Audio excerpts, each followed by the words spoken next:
Hello and welcome everyone. I know it's been a little while, but I am back here to show you all some science, or at least today we're going to show you some bad science, or what science isn't. We're going to have a good laugh at some rather amusing stock photos of what various people have found, including myself, when you type in science stock photos into the internet. Now, hopefully everyone can have a really, really good laugh at this, but I also do want to use this opportunity to show and maybe educate people about what it's really like to do science, but I can't do this alone. So, of course, as usual, I have my lovely co-host, Jen, over from Polymathic. How are you going, Jen? Good. I'm good. Hi, everyone. How are you all? Yeah, I'm pretty good. I hope everyone's doing well, and that's everyone who's currently in the chat and those who are going to join us later. That's all good. And we'll give a few minutes for people to join in as well before we get into the photos. But we have a special guest as well, returning back to the channel because, of course, the two of us could not handle this incredible topic just on our own. So I've brought in Nervardia to give us a hand. How are you going? Hello, everyone. Oh, sorry, did I just blow everyone's ears out? Oh, if it's any louder than what I've been yelling into the mic, hopefully not. But well, that's good. That's too much excitement for a Sunday morning, Mara. How do you manage that? I don't. I'm faking everything. Yeah, all of it's faked. I am not actually feeling the way I feel. Yeah, Mara's not real at all. She's a CGI character paid for by Elon Musk's interest payments. Yes, everyone, pay $8 a month for Twitter. Do it. I'm not being paid at all for it. No, don't do it. Don't do it. Oh, I don't. I'm trying to think what else you could spend $8 a month on. No, let's not go that route. You can do coffee. A coffee. Use the $8 that you were going to be spending on a coffee. Have a coffee with a friend. Yeah, coffee with a friend, coffee with a cake sometimes. Yeah, a beer or something. Yeah. Like all of these are better than putting money in yeah. But, okay. Twitter's although going to die. I mean, Musk. Oh yeah, it won't. But Twitter before we go down that rabbit hole, I do want to mention that there is a slight relevance to it in that some of these photos I did find on Twitter. So if you type in bad science stock photos in this Twitter, there was a couple of really good feeds, and I did take a few of this by Musk.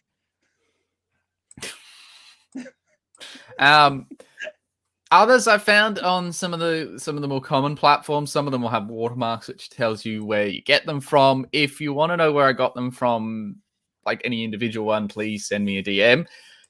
And of course, you did probably see the title card. Oh, Maris dropped out. I'm sure she will be back. Yeah, just send me a DM on Twitter is probably the easiest one at the moment for as long as it lasts. But I do want to point out a couple of things before we get going. One of the, there's a few really, really common mistakes that people seem to make when trying to depict scientists. First one is to do with safety gear.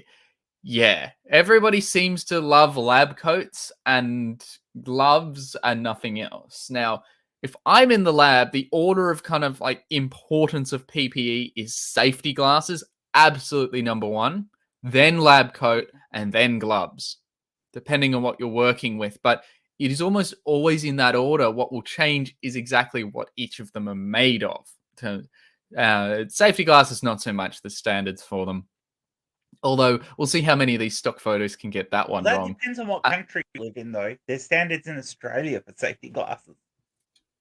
Yes, though generally speaking, labs in general I tend to always prefer safety glasses, because I know some chemistry labs that don't require lab coats, not generally in Australia, but other countries from the other people I've spoken to. Across, I mean, lab coats are made to help stop chemical spills.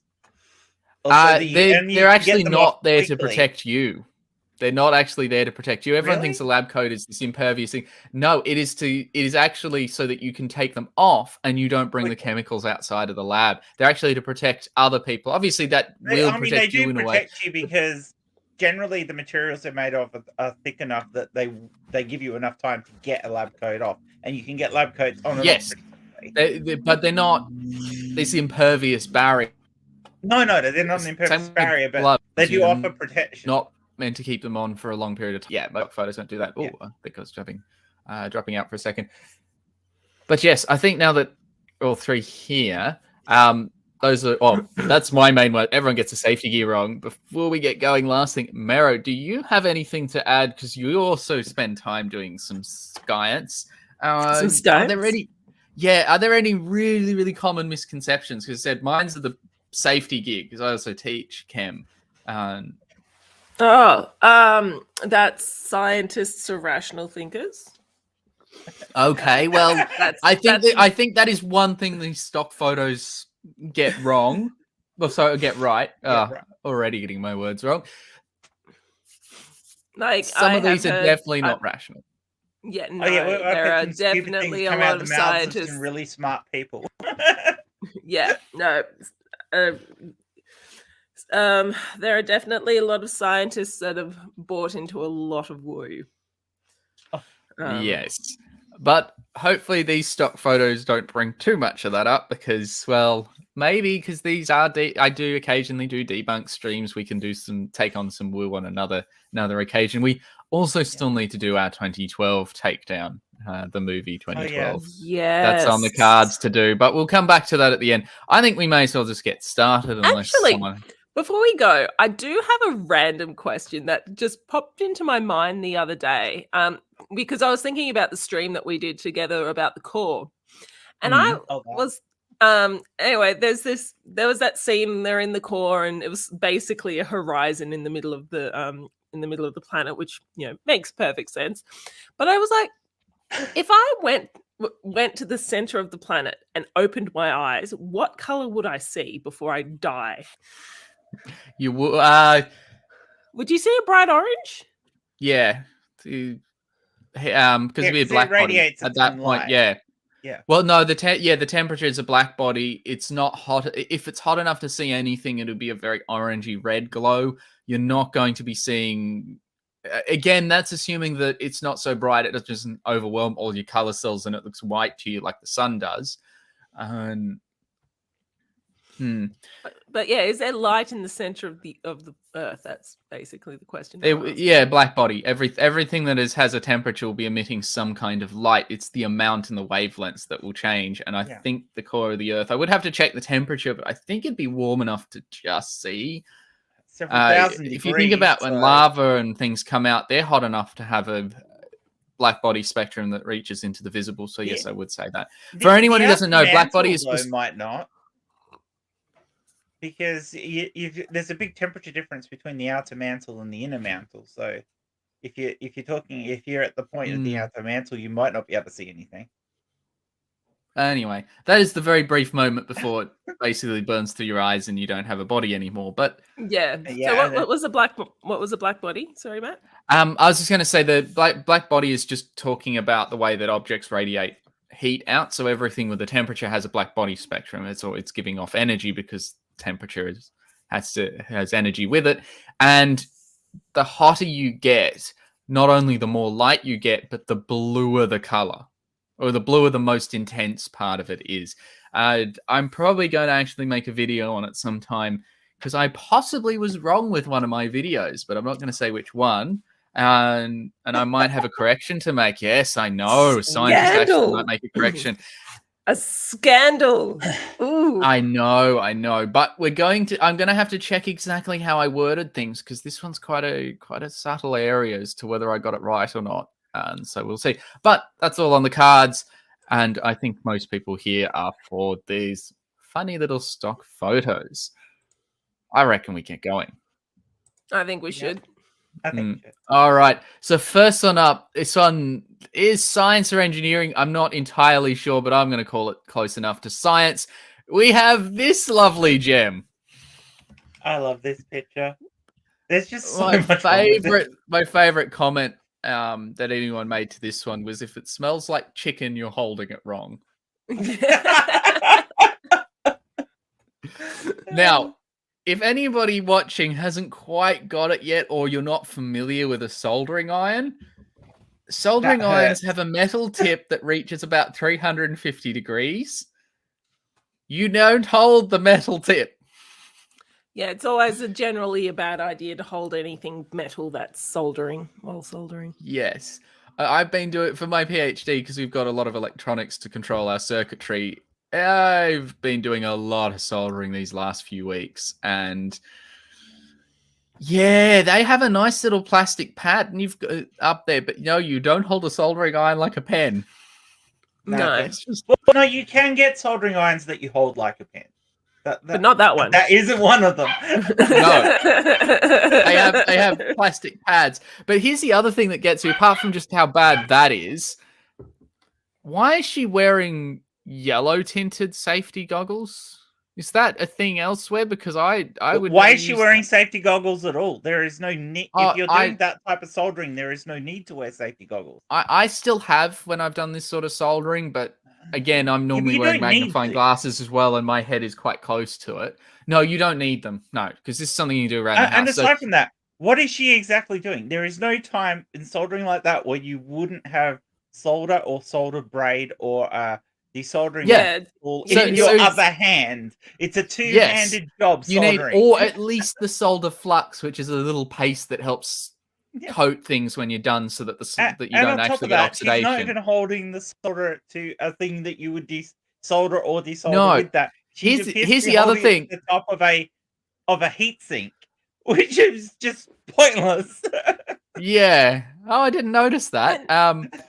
But if you normally you flip the board upside down because you're going to do the soldering to through pin components. But here's the thing: you would not do soldering of those electronic components with that soldering iron either, because that soldering iron is too big.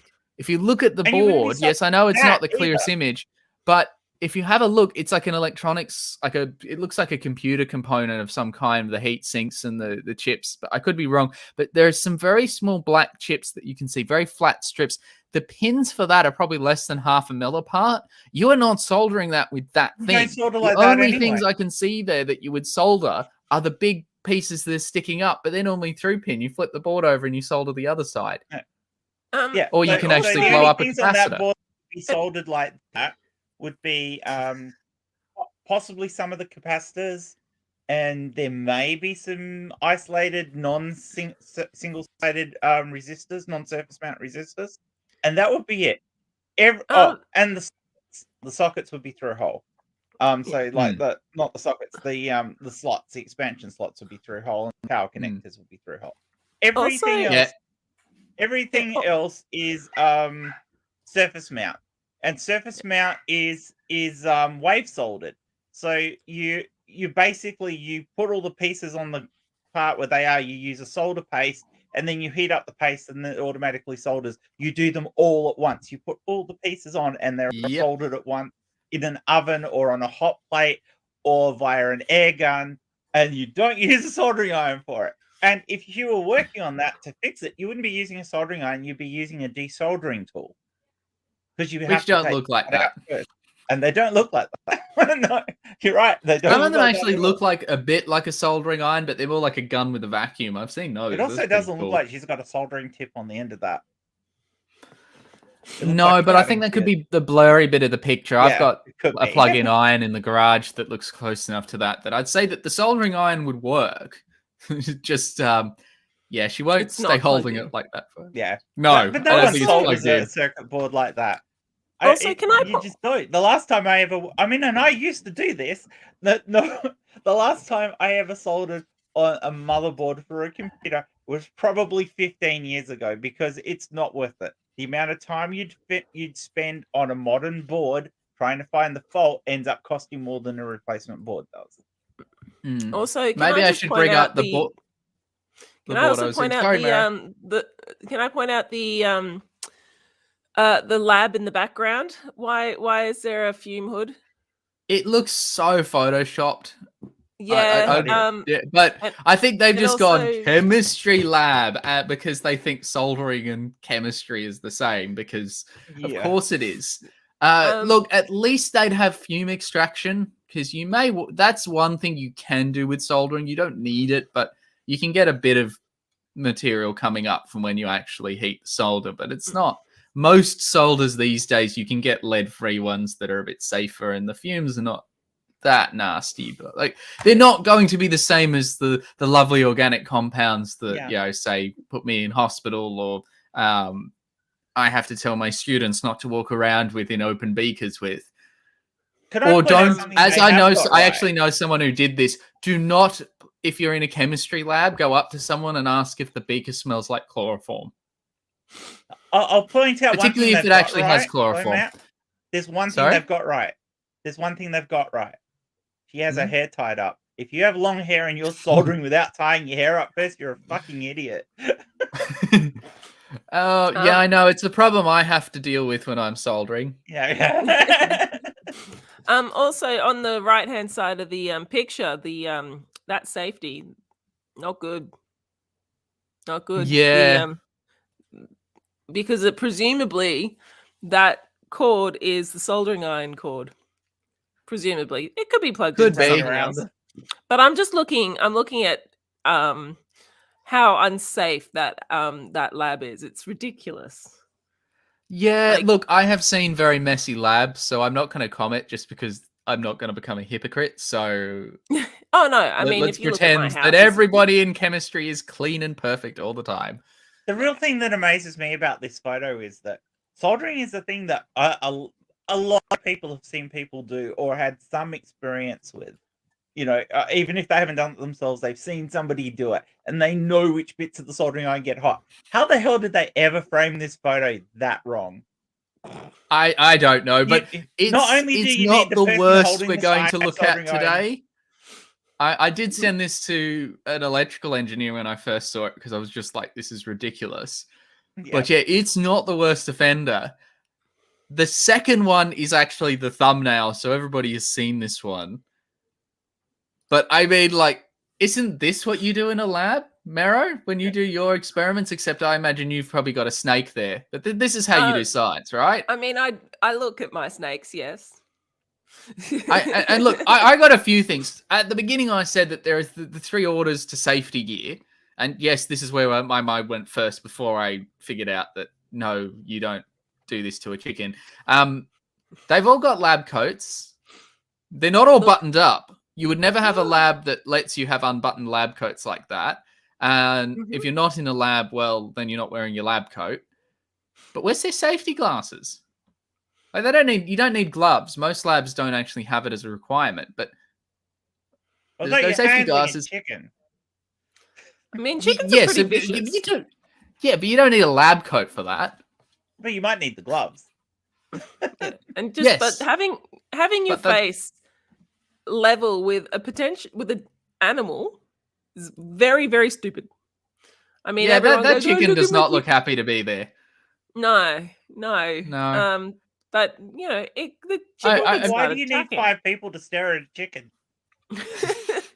I mean, did none of them read? Look, they've got pens, but none of them have got them out. None of them are writing. You think they'd at least be taking notes if they're watching a chicken? Do any of them? Maybe one of them has a notepad in front of them. Yeah, but his pen's still in the lab coat.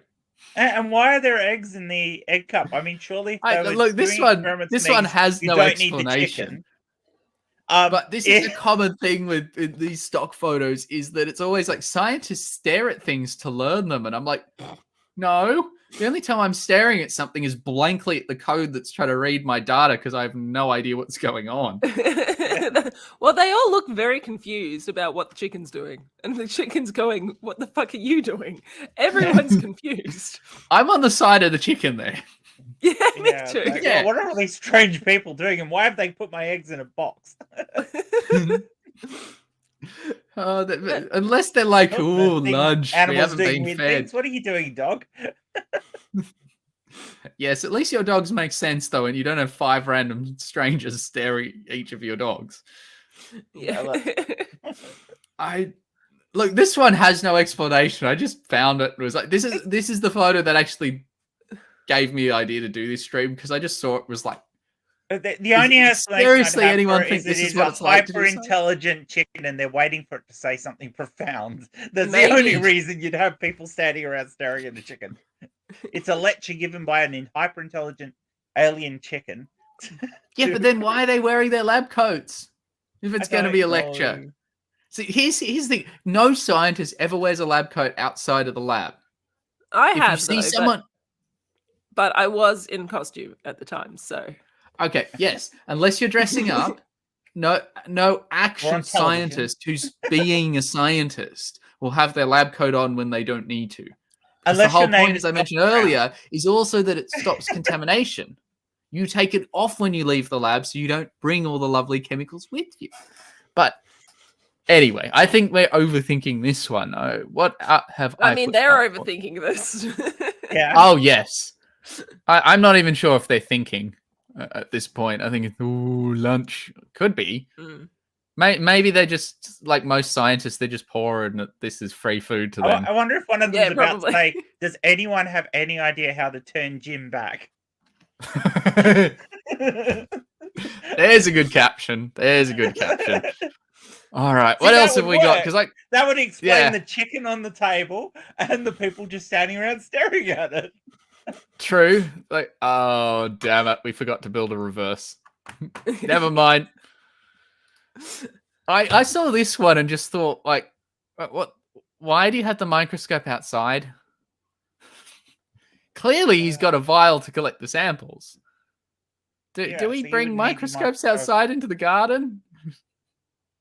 Or am I just going over the top? I mean, it depends what you're doing. I mean, if you're in a third world country and you need to rapidly diagnose something like a potential disease, yeah, you might have a microscope Okay. in a tent outside. At least I've got Maybe their be in a tent. web You're not page just done going to up. leave it in the garden. Yeah, but I Hmm. mean, not one of those. First of all, To be I'm fair, that pretty- could be in a greenhouse, Matt. True. true. But but even anyway, like, it's I not the worst offender of No. the outside scientists. yeah, I mean, if you were going to go into the field needing a telescope, you get one of the pocket ones. There's like you can get these You mean pocket a ones. microscope? Yeah, but like you can sort of like it's like a monocle microscope kind of thing. Yeah. Yeah, not one of those because those need electricity to power them. Yes, So- because they normally have lights at the bottom. Yeah, That is definitely yeah. I wouldn't Anyway. it's say not a that's- portable one. This one I think was a bit worse because this is how you do biology. You put plants in a conical and drip liquids on them. Yeah, I don't that's think you not, put. that's not doing a test per se. That would be a cool way of growing a plant in a jar. Yeah, but you A don't do. microbiome or something. No, What? and if you're doing a chemical extraction, you don't leave the plant intact. You grind it up so you can actually get the chemicals out of it. Oh, You for don't. my, You don't do like. For my inorganic chemistry course, we did something similar to that. We put a couple of actual leaves in the of spinach in, and then we sort of like extracted the phyto. What's it calls it? The green, Chlorophyll. chlorophyll. That's it. I've done that with students. That's one of the labs I teach. Yeah. But we do it out of silver beet, but we actually get them to grind it up with a mortar and pestle. You get way Yeah, more out no, of it. we did it with the full leaf, so we can actually watch the leaf go brown. Oh, okay. Yeah, Okay. What did you use? So What this- chemicals this did you use to might be extract that? justified, this can't one. remember. That was more than that was more than a week ago. So So this one might be justified. I would like to point out that's an might be. awful lot of glass sitting on the desk right in front of you. Yes. Not very Yeah. well. But I organized. also liked this one because finally they seem to have got the safety gear right. Yeah. Mm, But yes, it is a lot of glassware. that is a lot of glass. It's perfectly safe apart from the enormous amounts of glassware that appears To be fair, be there stacked are up labs safely. that build up that much glassware over time There because is. some experiments you need a lot of it. Yeah, I said Yeah. not as bad as the first ones, though. I've got some really bad ones coming up, like this one. Is this how you do science? Also, like, hang on. why? What's the mismatch of like? The safety gear is just weird. I mean, the Like person one of them holding has the safety dangerous glasses, chemicals and the other one has gloves. Yeah. Also, one who the has one the that's gloves is writing in not the book has the gloves on. You don't write with gloves. You take them off so you don't contaminate your notes. Have you learnt nothing if anyone was from- going to hold the gloves, it would be have the gloves. It's the person holding the chemicals. It's like, what? Also, look at the facial expressions. The one standing up looks like she's gleefully about to murder the person in front of her. Like, that's not safe purely for the facial expressions. The one sitting down looks like she's having a really bad day because the one behind her is just making her life hell. Yeah, when I first thought this, I was like, this is clearly the opening to an erotic movie. Yeah, no, I'm seeing like death by they're lab about the right movie. they're about the right age to be high school students, so it's possible this could happen. Yeah, they're definitely. No, I'd say that they're they're more uni students. Yeah. They look a bit older, but I'm just like, yeah, and also notice that she's holding the beaker while she's trying to add something to it. You never do that. You actually put the beaker down and then you add a pipette to it. I'm assuming that's a pipette. You can get away from it. Maybe she is that and two, because if you're trying to get a level, because if you're using one of those pipettes, you're adding something for a reaction and you don't want to be holding it, or you're adding it to get to a certain level. Now you wouldn't maybe it's because she's filling the measuring cylinder, which is clear and got a clear liquid in front of her. So I know it's not the best, cleanest section at that point, but I'm not paying for the full image for every single one of these. But yeah, you put them down because you can't read the meniscus if your hand is shaking. Yeah. I've never held a beaker to fill it. You put it down and you pour what you need to into it. And then if you spill anything, you don't spill it over your hand. My headcanon now, because I just can't get past the facial expressions, my headcanon now is the girl sitting down in these two girls are actual uni students. And the photographer is telling the uni that the girl with the stuff what to do, and they told them to take their gloves off to make it more obvious that she's got something in her hand, and she's just sitting there just going, "You're a fucking idiot." And the person behind her is just going, "I am really looking forward to that the photographer getting ripped to shreds by Jane in front of me." Maybe that's what's happening, but I'm absolutely. I don't know. I'm just getting some head. You get the impression that those two are going to lynch the photographer after this. Yeah. Especially like if there's the slightly darker blue, the darker blue solution in front of next to the volumetric cylinder.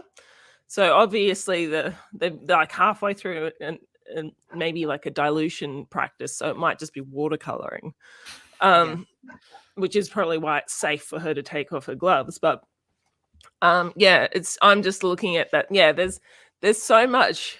This is like what was a Grolsch test or whatever, where you look at an ink block test and you can see lots of. Yeah, that's it. It's like that, but for this picture. And sorry, it's just. The big blue, the big blue bottle is obviously blue Curacao because they need a drink after doing this. Yeah, probably. I'm not going to ruin some of the later ones, but that does. I'm sure those points will come back up again. But got a few. Yeah. Let's hit the next one. Oh yes. Oh no! As you were saying, yep. This one I haven't got a comment because it's clearly stupid. But I was just like, yeah, of course we have to. Like, he's not sniffing it. He's got it on his lips. Yeah. One, you would never have it that close to your nose because of the smell. But also, yeah, he's going to drink it. I don't think we need to spend much time on this because I think anyone can tell why that's a dumb idea. Also, the most common reason for something to be that sort of blue that I've seen in labs is generally to do with copper. So generally, copper sulfate can get you that nice blue or some other metal. You generally don't get those nice colors from organic compounds. So if he's going to drink that, and it's actually in a lab, there's a good chance he's about to get heavy metal poisoning. You don't want to be drinking copper sulfate. No. No. I mean, look, there's No. worse things in a lab to be drinking, but that's because you're comparing copper with something like lead, mercury, I'd be a bit arsenic, more worried etc. if it was purple or if it was green.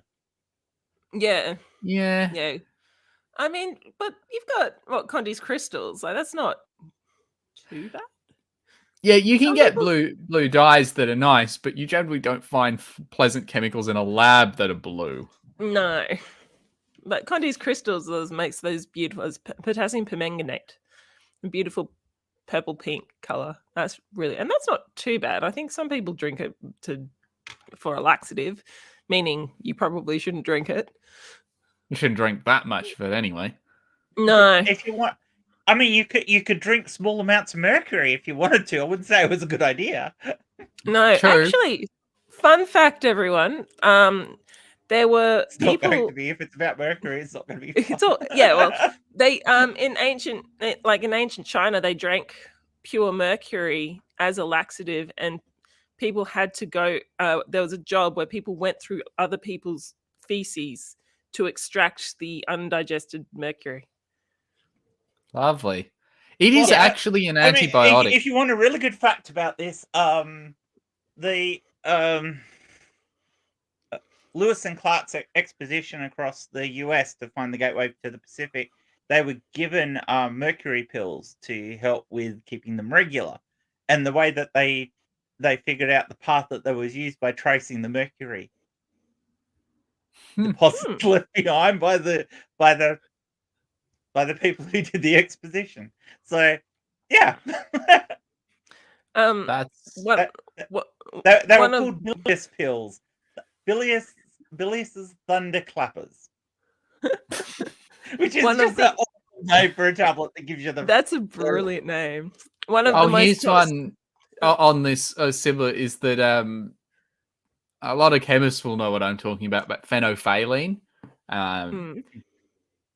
is a nice if your solution is basic, it's a nice pink or purple, but it's a really, really strong laxative. Like a tiny trace on your finger, and you lick your finger, and yeah, it's going to have the effect of probably taking all the mercury pills. But the thing is that certain indicators can turn your urine really, really nice, bright, random colors. I mean, even red cabbage would do that. Enough of it. But the thing is, I heard a story once where somebody had obviously heard those stories and decided to drink some of the phenolphthalein. Yeah. Always look up the safety data sheet first before you drink anything. It will not end well if you don't. Yeah. Also, I wanted to do an experiment, so I drank a Barocca and I ate like two beetroot, and I was like, okay, I want to see what color my pee is. And then when I went and peed, I went and visited my friend's place, and they had that blue dye stuff in the toilet, so I never saw what color my pee was. It was very disappointing, and it was gross. It was bleh.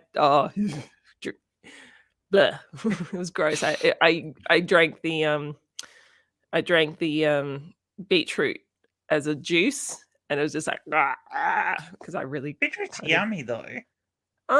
Look, it I'm not a wasn't fan. really. No, but anyway, that's my experiment. Here we go. Why would you be holding that? And what? At least you got good safety gear on. Yes, although generally chemical. Yeah, I don't know either. I said, if you have nice colors, you're not dealing with organic chemistry for a start, and yeah, I don't know what's with the blue, but yeah, if you need to be that careful because it's that damn dangerous, you're going to put it on the bench. Oh, it did, yeah. Yeah. To be fair, if it was that dangerous, I'd probably be using a hood with gloves. You know, that too. One of the ones that you're separate from it. If you need a full other thing, it could TCD be it's in a type. clean room. So it's not actually that dangerous. Yeah, that's there's that, or you could be in one of the low dust rooms because they all have gear that looks like that because you don't shed. It's Actually, to it protect does the look more experiment like low gear. dust gear, doesn't it? Because it's sort of like it's It's a not a plastic particularly coating, but it's thick. fairly thin. Yeah. Yeah, I mean, And- normally but the still- big gear is all rubber and it's designed to stop anything. but flying even by. still, there's you also, like, don't that pour like this. You put one of them down, then you pour into it. And if you're filling a cylinder, you're probably using a little plastic pipette. You're not pouring like that with no funnel Yeah, and no if pouring you were lid. going to be pouring from one of those to the other, it'd be from the smaller to the larger, not the other way around. It depends. You might be filling up different ones, but because I've done that, Yeah, where but you'll not like pour from the that. biggest to smaller. But yeah, no, you wouldn't do it like that. You'd have a pipette or a funnel or something because you're going to spill that. And Yeah, And you'd need more than one test tube too. yeah. You Generally. never have one test tube. You have a bunch of them, and you do different things in each one. That's the whole point of it. Yeah. You can see them. I should bring up some of the photos of my labs, but they're let's see. I got a few later. We'll see what we get to it. But what else have we got? This one, I love this one. okay, that's new agey. That's not somebody in a That's cute. That's That's Deepak really Chopra's cute. sidekick. That is. Maybe she's trying to listen for like bugs or something scrambling around in the. She's trying to hear the plant breathe. I gotta is the hear the thing, prana. you- I gotta hear the energy flow through this plant. But again, lab coat, no safety goggles. Although she has fantastic makeup on, so gotta give her that. Yeah, which is probably why she's not wearing the goggles. She doesn't want to ruin her makeup. She does have her hair tied back though. Another one that's Yes. actually got her hair tied Mhm. back. That is, I think that's the one safety thing that they do get correct, which is why I didn't mention at the beginning. Is that that's one I haven't seen. I haven't seen them let their hair loose. Because it Yeah, wouldn't not make yet. a good photo. The hair would be falling in front of her on top of everything. You need to find one of a person with their hair on fire, not wearing any gloves, with their hands melting or something like that. Oh, I just again, some of these you just don't need to. They're just you can see why they're that bad. This one, this one I actually found on Twitter, and my favorite comment was, "I can't get acid on my clothes if I'm not wearing any." But it's like, I do have to go back. Why are they always blue? The chemicals. Yeah. I mean, there are a few chemicals that are blue, but by and large, there's a lot more other colors out there in chemicals. Why are they always using blue as the one they photograph? Yeah.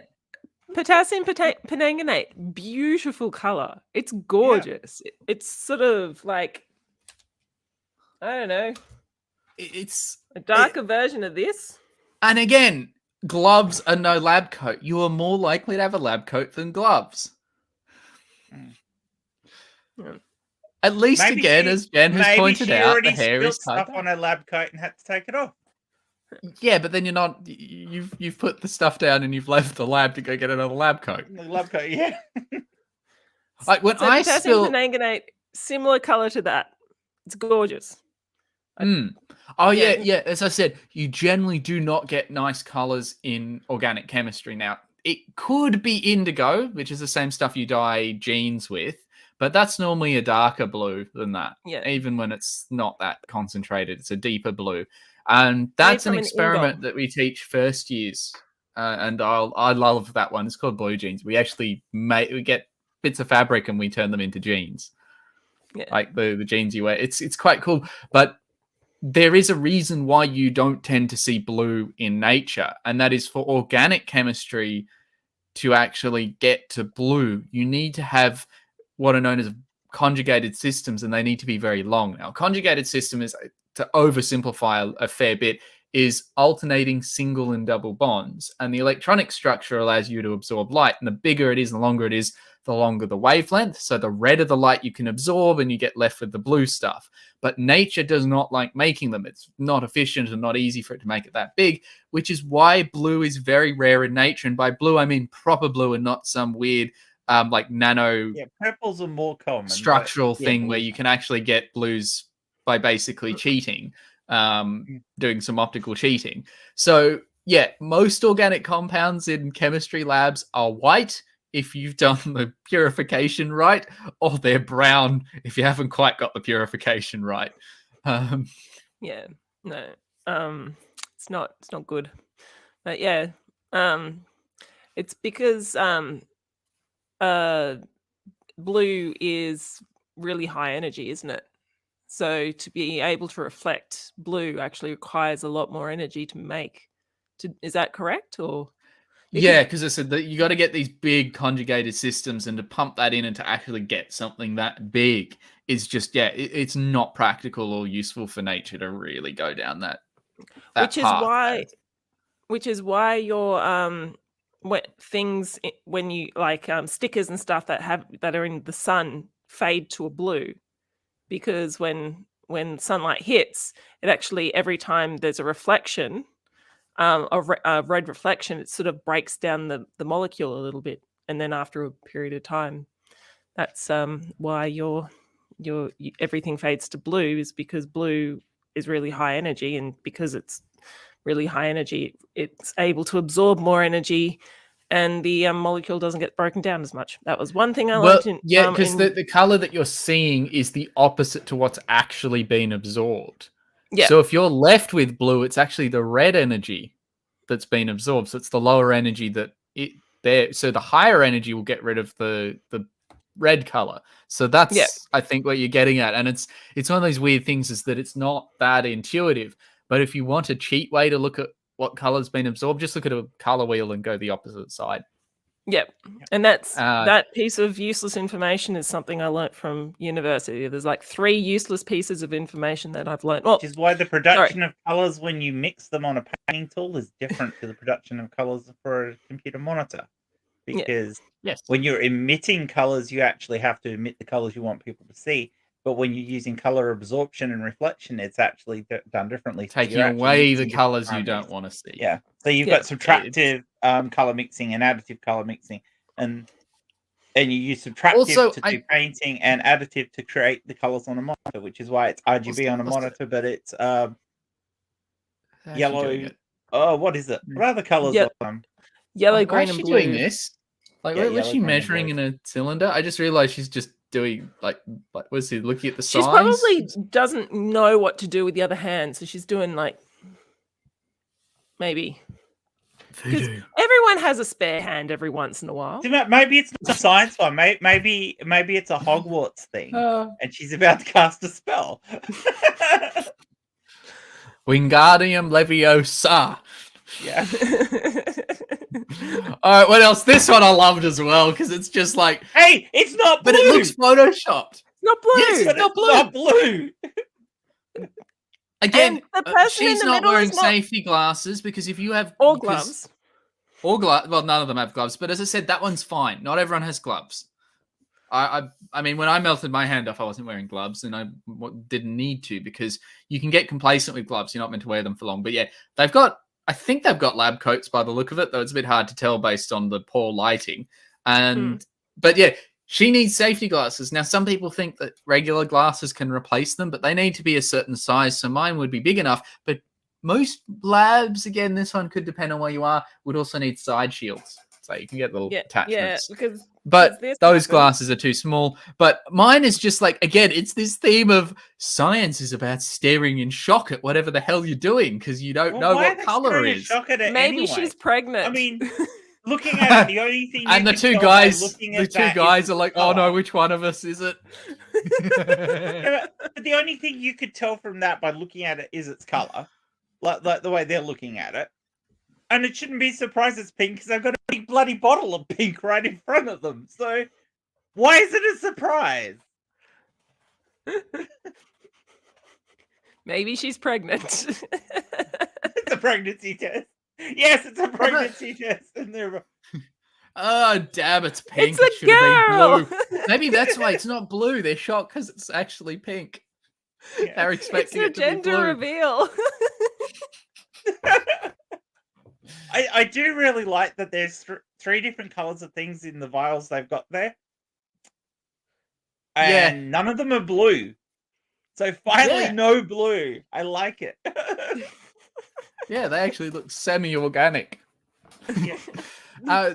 There's also this one here. It looks like they've actually taken 3 different people from 3 different photos and photoshopped them together worse than what I would do in PowerPoint.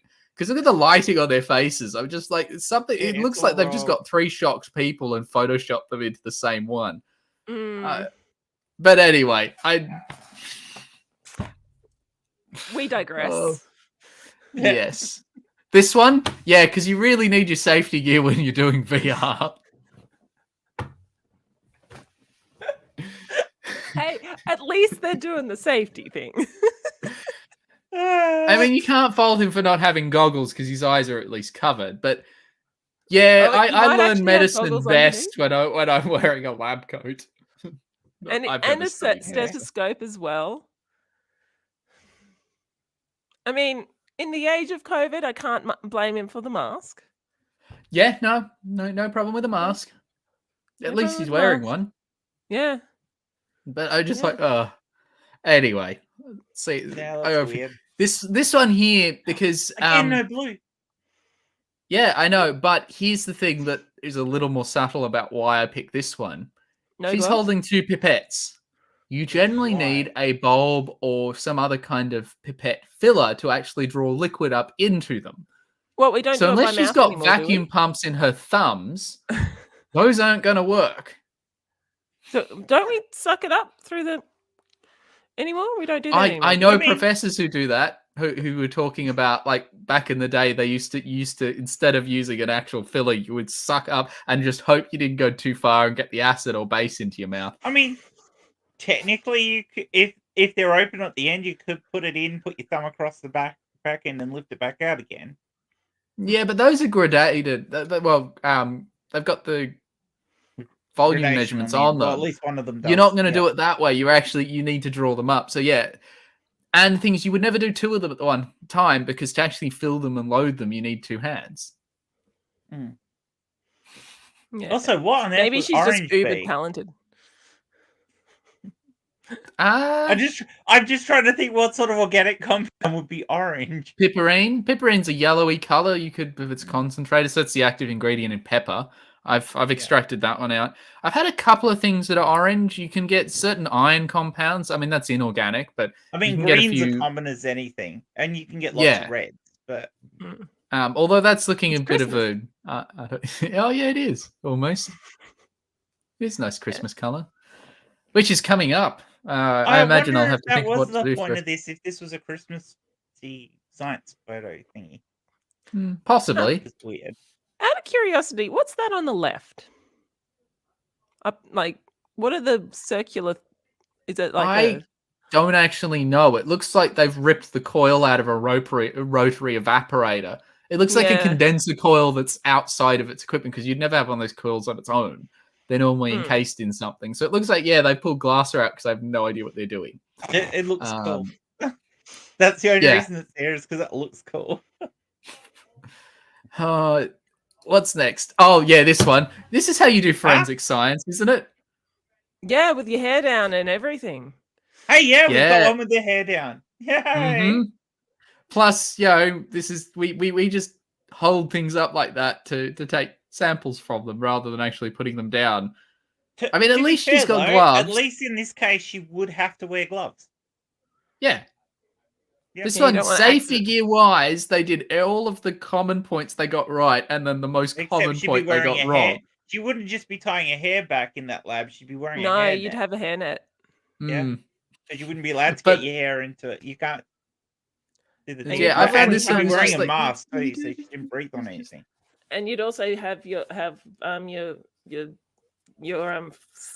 sleeves not. Oh, like that'd be that. Yeah. elasticized so that you can't get because you don't want any of your DNA samples getting on it. Yeah. So Yeah. like, You she's not wearing the accidentally mask she'd have to incriminate wear, and she's not wearing a hairnet, and yeah. So yeah, safety gear, protection again. What else have we got? Oh yeah, this one. When you spot it, you spot it. Maris, I know you'll know what's going on. I like the So- fact that you've lost it, bro. As soon as I know. I yeah, mean, so I think we've all kind of accidentally Now, for anyone who doesn't know what you're looking at here, this person is holding in their right hand, and I do like the purple gloves, those you can see, is a micro pipette. Now, I have seen them called auto pipettes, but no one actually really calls them that. They're a micro pipette. I believe if we go back a few photos, you can actually find them in other pics. Let me see if I can find one. I've got to go back a bit. No, maybe. Oh, okay. You haven't come across them. I know I've got one later where you'll see them. And I don't know why this jumps around a lot. The pipette is basically just a little suction pump. You actually need a pipette tip to actually put the liquid in. So that thing there is not going to work at all. Nope. Unless they've accidentally, they've gone and that dropped the end knocked into the tube.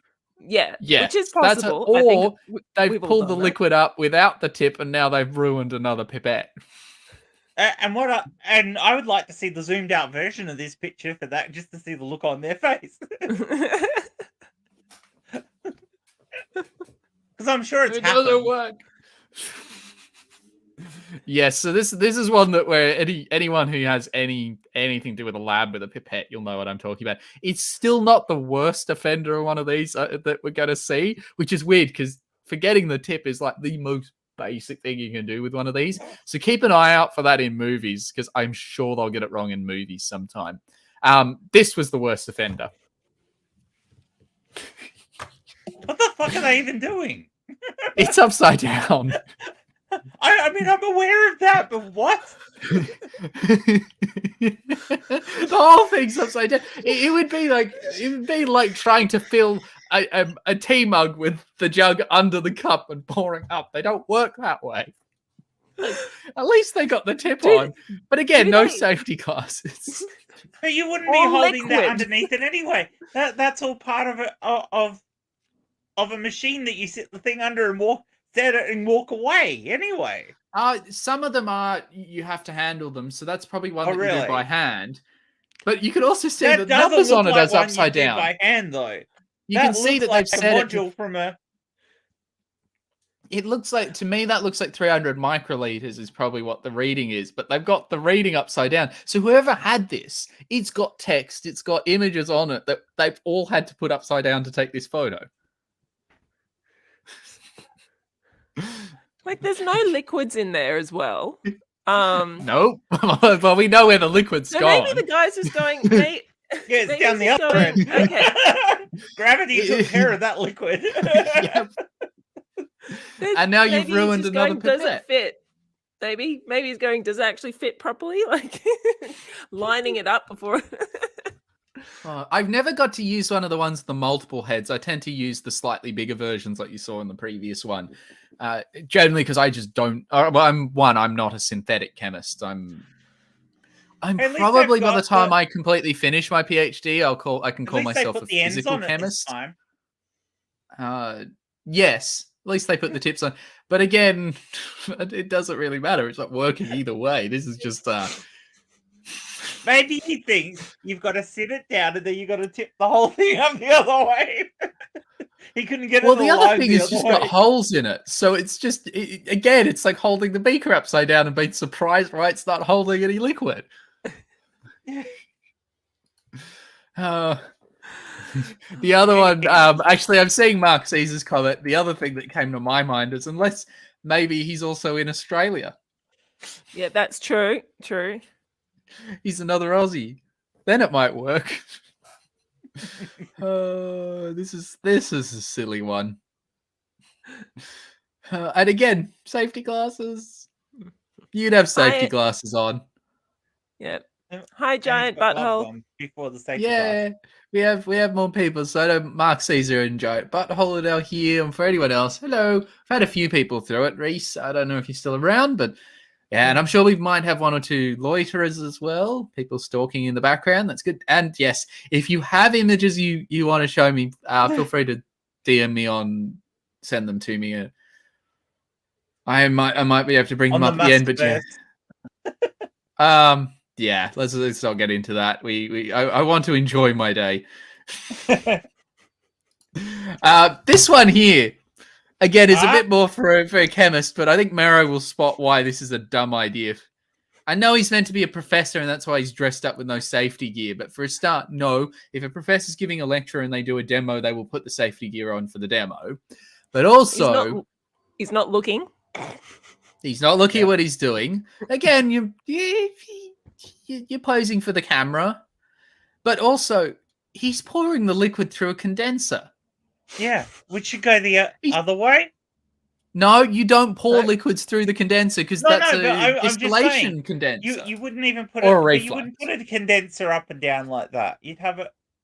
No, you can't. You can if you're doing what's known as a reflux. So what you do is you have you want it to be above the boiling point of or at the boiling point or close to the boiling point of the solvent you're using for the reaction. So what you do is you stick it vertical, and then as the solvent tries to evaporate, it recondenses and drops back. It's known as a reflux. Yeah, okay, that makes sense. And that is what hence why I think the conical actually has the attachment to put them on there. You can see when you see the frosted glass that you can see at the ends of that condenser.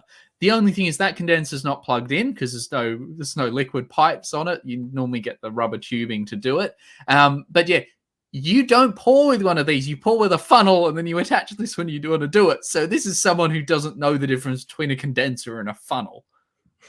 The only time I've ever used one of these like this was when I was doing it's known as cold light, and it's a demo that you do. You turn the lights out, and it's basically a glow stick.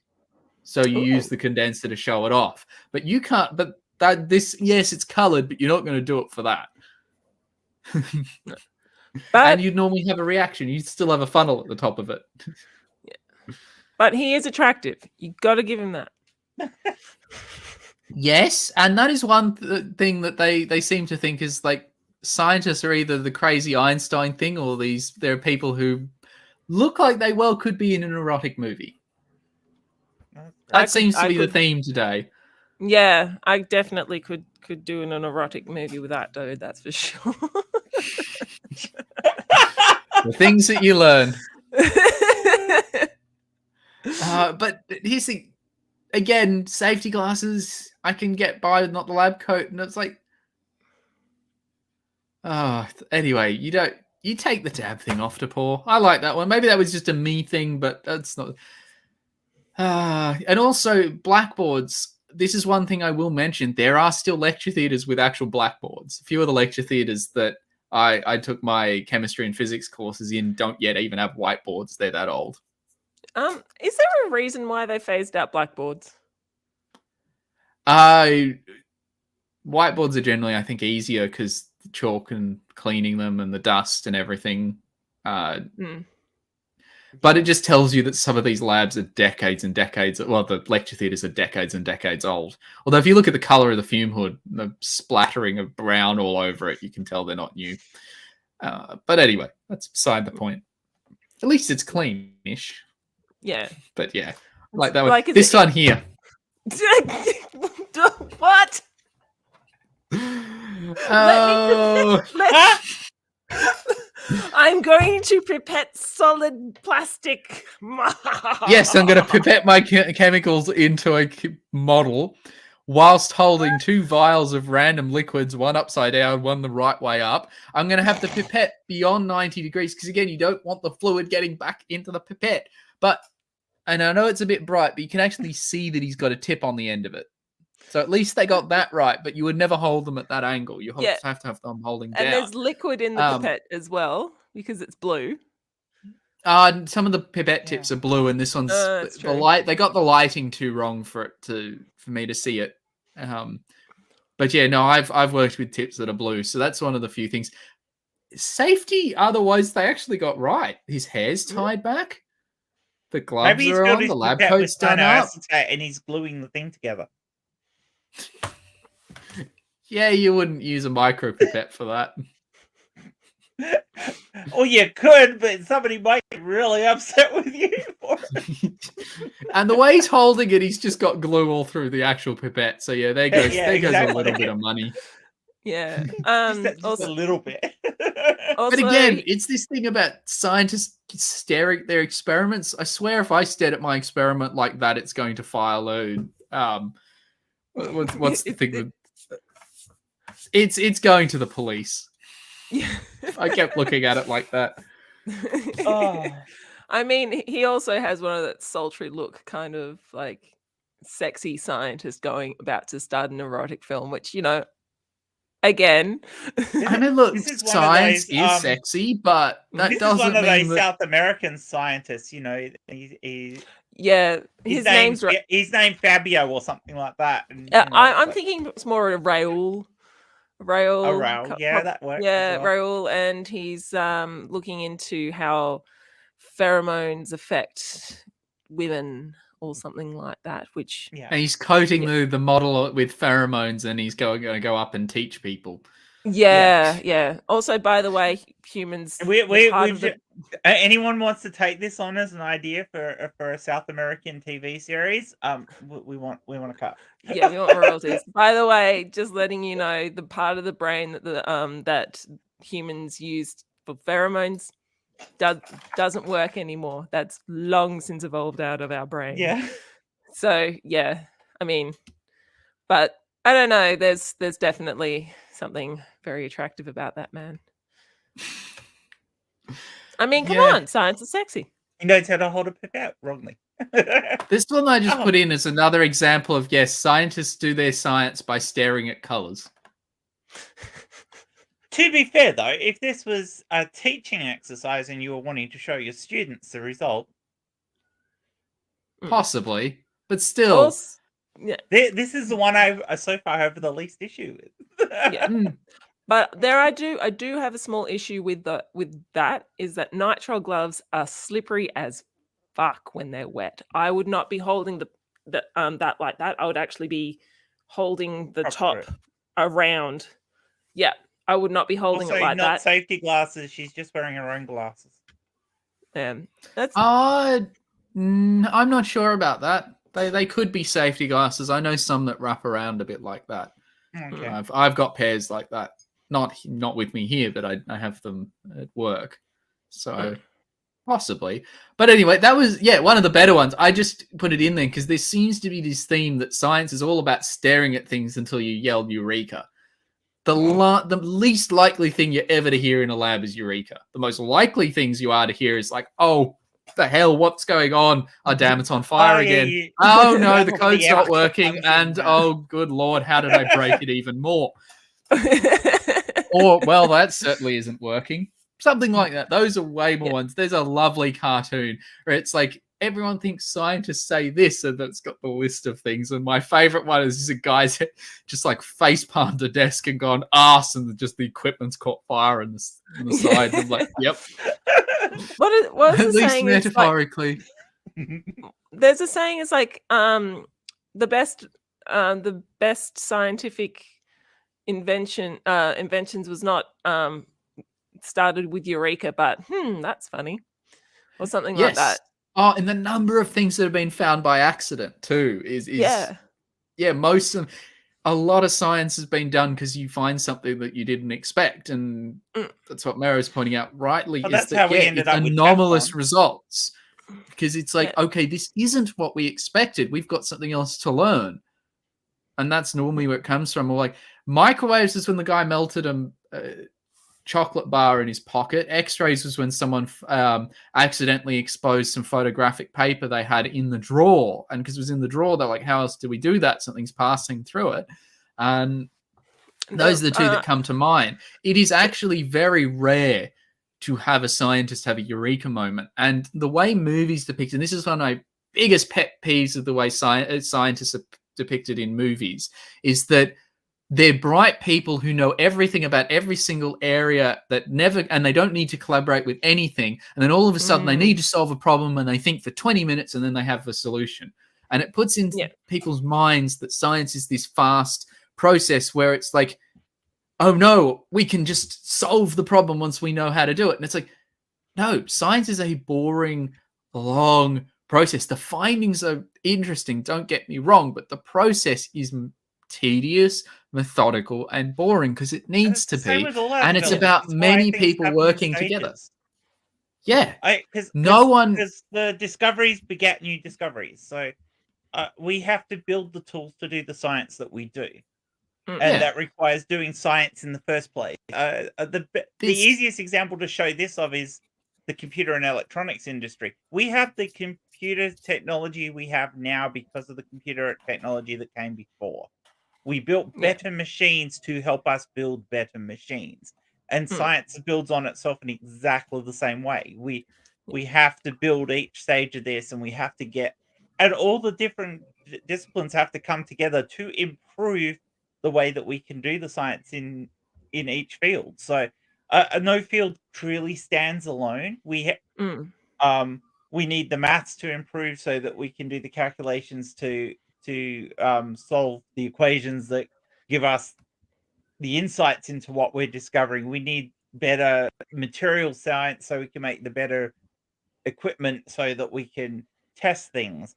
And we need better computer science so we can have the computers to do the crunching of the numbers that we as humans can no longer do in the science that we do. So all of these things have to progress together.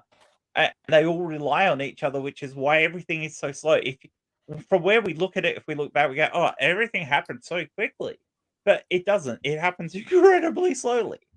Yeah, like one of my favorite eureka moments, going back to what Matt was saying about things being, oh, that's funny, is I think it was the cholera vaccine was discovered. I can't remember the names of the people involved. It was anyway. There was a scientist who was like, all right, I'm going to go on holiday, and said to his assistant, all right, there's this, I think it was cholera. I'm pretty sure it was cholera. Cholera sitting in the broth, and then go and inject this into some chickens. Anyway, the guy went on holiday, and his assistant went, fine, I'm going to go on holiday too, and didn't look after the cholera broth. And then when he came back, just before the guy came back, his assistant came back and realized, oh shit, I've screwed up. I'm going to inject the chickens with this old cholera broth, and then they didn't get sick. And he was like, fuck. And he actually said to the guy, he was like, I'm really sorry, but the chicken, I fucked up. The chickens are not dead from cholera. And they were like, all right, well, we'll have to inject the chickens again with this cholera. And they didn't get sick. And rather than the guy going, oh, you bastard, you screwed up, the guy was like, huh. And then that's how they started. That's how they started one of the first ever vaccines, was just basically killing the cholera and then starting injecting everybody. And that's how they did the first attenuated vaccine for a disease. Was this guy basically had a lazy lab But assistant. it was a good fuck up. Yeah, it was a very good fuck up. The amount of good science that's been done because people failed to clean glassware when dealing with biology. Yeah, the discovery of penicillin was completely an accident. Mm-hmm. Yes, though that one is a lot more complicated than people think because it took them ages to actually extract the chemical, and when they did, it wasn't stable enough to actually use. They had to fully change and reinvent the actual type of penicillin. I forget, because there's a lot of different variants of penicillin. It's an F or something that they extracted, but it wasn't the stable one. So they actually had to do it. So even though they had it, it wasn't just the original chemical. It took them a long time to make it into a worthwhile drug. But again, it's this good example of, hey, this is not what we expected. And then they went through in this long methodical approach of let's turn it into something. It's not this overnight of, eureka, we found it. It's never that simple. The simple stuff like that was done centuries ago. There's nothing easy left. And so, and I can't remember the name of the phenomenon, but there is an actual, it's not quite a law, but it's close to it, where everything in science is not named after the person who invented it. Because the people who started it, well, by the time it actually gets to being useful and getting a name, it's normally someone who's come much later and has taken a concept other people have worked on. And they're just the last one to add it on and make it. make it Right. worthwhile to keep Yeah, going, or because make it useful for the general public. And so, yeah, most names on things are not like that. And there have been a few inventors in history who use that to their advantage, where they got their names on a lot of inventions, but they weren't the ones who did a lot with it. I mean, you've only got to look at like Nobel Prize winners. People who win the Nobel Prize for something generally don't get it for years and years afterwards, after lots of other scientists have done a lot of the legwork to try and prove whether or not these things they've discovered are actually yeah, what we thought they were. So it's one of those Yeah, things. and science and takes I've years. heard people complain about the Nobel Prize because it's only given to 3 people. And the argument now is that, particularly these days, these areas, it's never 3 people. It's always more. It's never one person. It's never 3 people. It's not. Sometimes it's thousands, even tens of thousands of scientists working in an area, depending on how niche you want to go. But like my area, you will not find, there's not even really a Wikipedia article, at least there wasn't last time I checked, on the area I'm in. It is that niche, but I still can't pick one person. You can pick like people who were like in charge of the original groups. They had groups all the way through, and so you can track them. But even then, there's still 50, 60 plus at least people who have worked a lot on the field. It's even the most niche of areas, you don't get that. But yeah, anyway, I did say I wanted to have a few more subtle points about how science is done, and I think it was successful. We certainly did it. Yeah. Anyway, I've still got a few more picks. Let's do it. I can't actually. This one, similar to the other one, it's just like, Okay, I think somebody pointed out, because I found this on Twitter, that the DNA is going the wrong way. The helix is. Well, I'm not sure. Well, if I mean, technically, but again, you can mirror the image, so I'm not going to. I mean, even though you've got the twisted pairs in DNA, you don't actually see DNA like that anyway. If you're looking at DNA through a microscope, it's all bunched up together. And if you can use something to actually image some kind of imaging technique, it's not that clean. This is a model. You've got large mess of chemicals and structure around it. It's never looks like that. I do actually think you can, in extremely rare cases, have DNA that twists to the right. I think you can. Like, it's incredibly rare, and it's usually synthetic, but I think you can get DNA that twists to the right. Also, the Well, DNA that's is definitely blue. synthetic. It's blue. Also, why are all the balls on the end the same color? If you're making a model, you'd make them different colors to. Because they probably bought it at the local gift store. Probably. But I mean, look, surely you'd label each of the letters with a different color just to. But yeah, this is how you do science. I inject my models with chemistry. Again, cyanoacetate, and she's gluing it together. At least she's not ruining green. Pet. Yeah, it's green. Cyanoacetate is clear. Okay. Maybe she's gluing it then. You could color your cyanoacetate. True. This one I just wanted to laugh at because it was like, what? At least they know they're not taking it seriously. Seriously, yeah. This one was just okay. Nope. Case 10. So Yeah. Actually, no. This is probably the most accurate portrayal of science that you've actually got. 2 creepy guys hitting on a female scientist. Like, look, if they're in a lab, it depends what lab they're in. In the labs I've been in, no one has the time. Yeah, and you don't want to go licking people in a science lab because you don't know what particles of poisonous stuff you'll get. So yeah, even the people don't lick in a lab. Go have a shower first, as long as everyone's consenting. Okay, I found it. Left-handed DNA does actually work. It's called zDNA. So DNA spins to the right, but very rarely you can get zDNA, which is by the way, just thought you'd like to know that very rare cases you can have zDNA. Just to continue with the let's stare at things. My God, that guy's creepy. It's so creepy. But I kind of Again, like this gloves, picture no because of safety it. glasses. If she was one of my students, I'd be yelling at her to put the lab coat buttons up. Yeah. Again, why is it science is not about staring things? Okay, this one No! is No. No. No. don't drink. Honestly, Uh, if the chemicals are so bad you need that level of gear, you wouldn't be drinking them. Nope.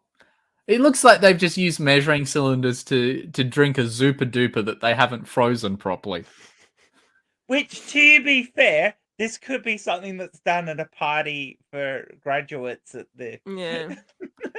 Yeah, but I wouldn't be wearing my lab It's coat the like race. that.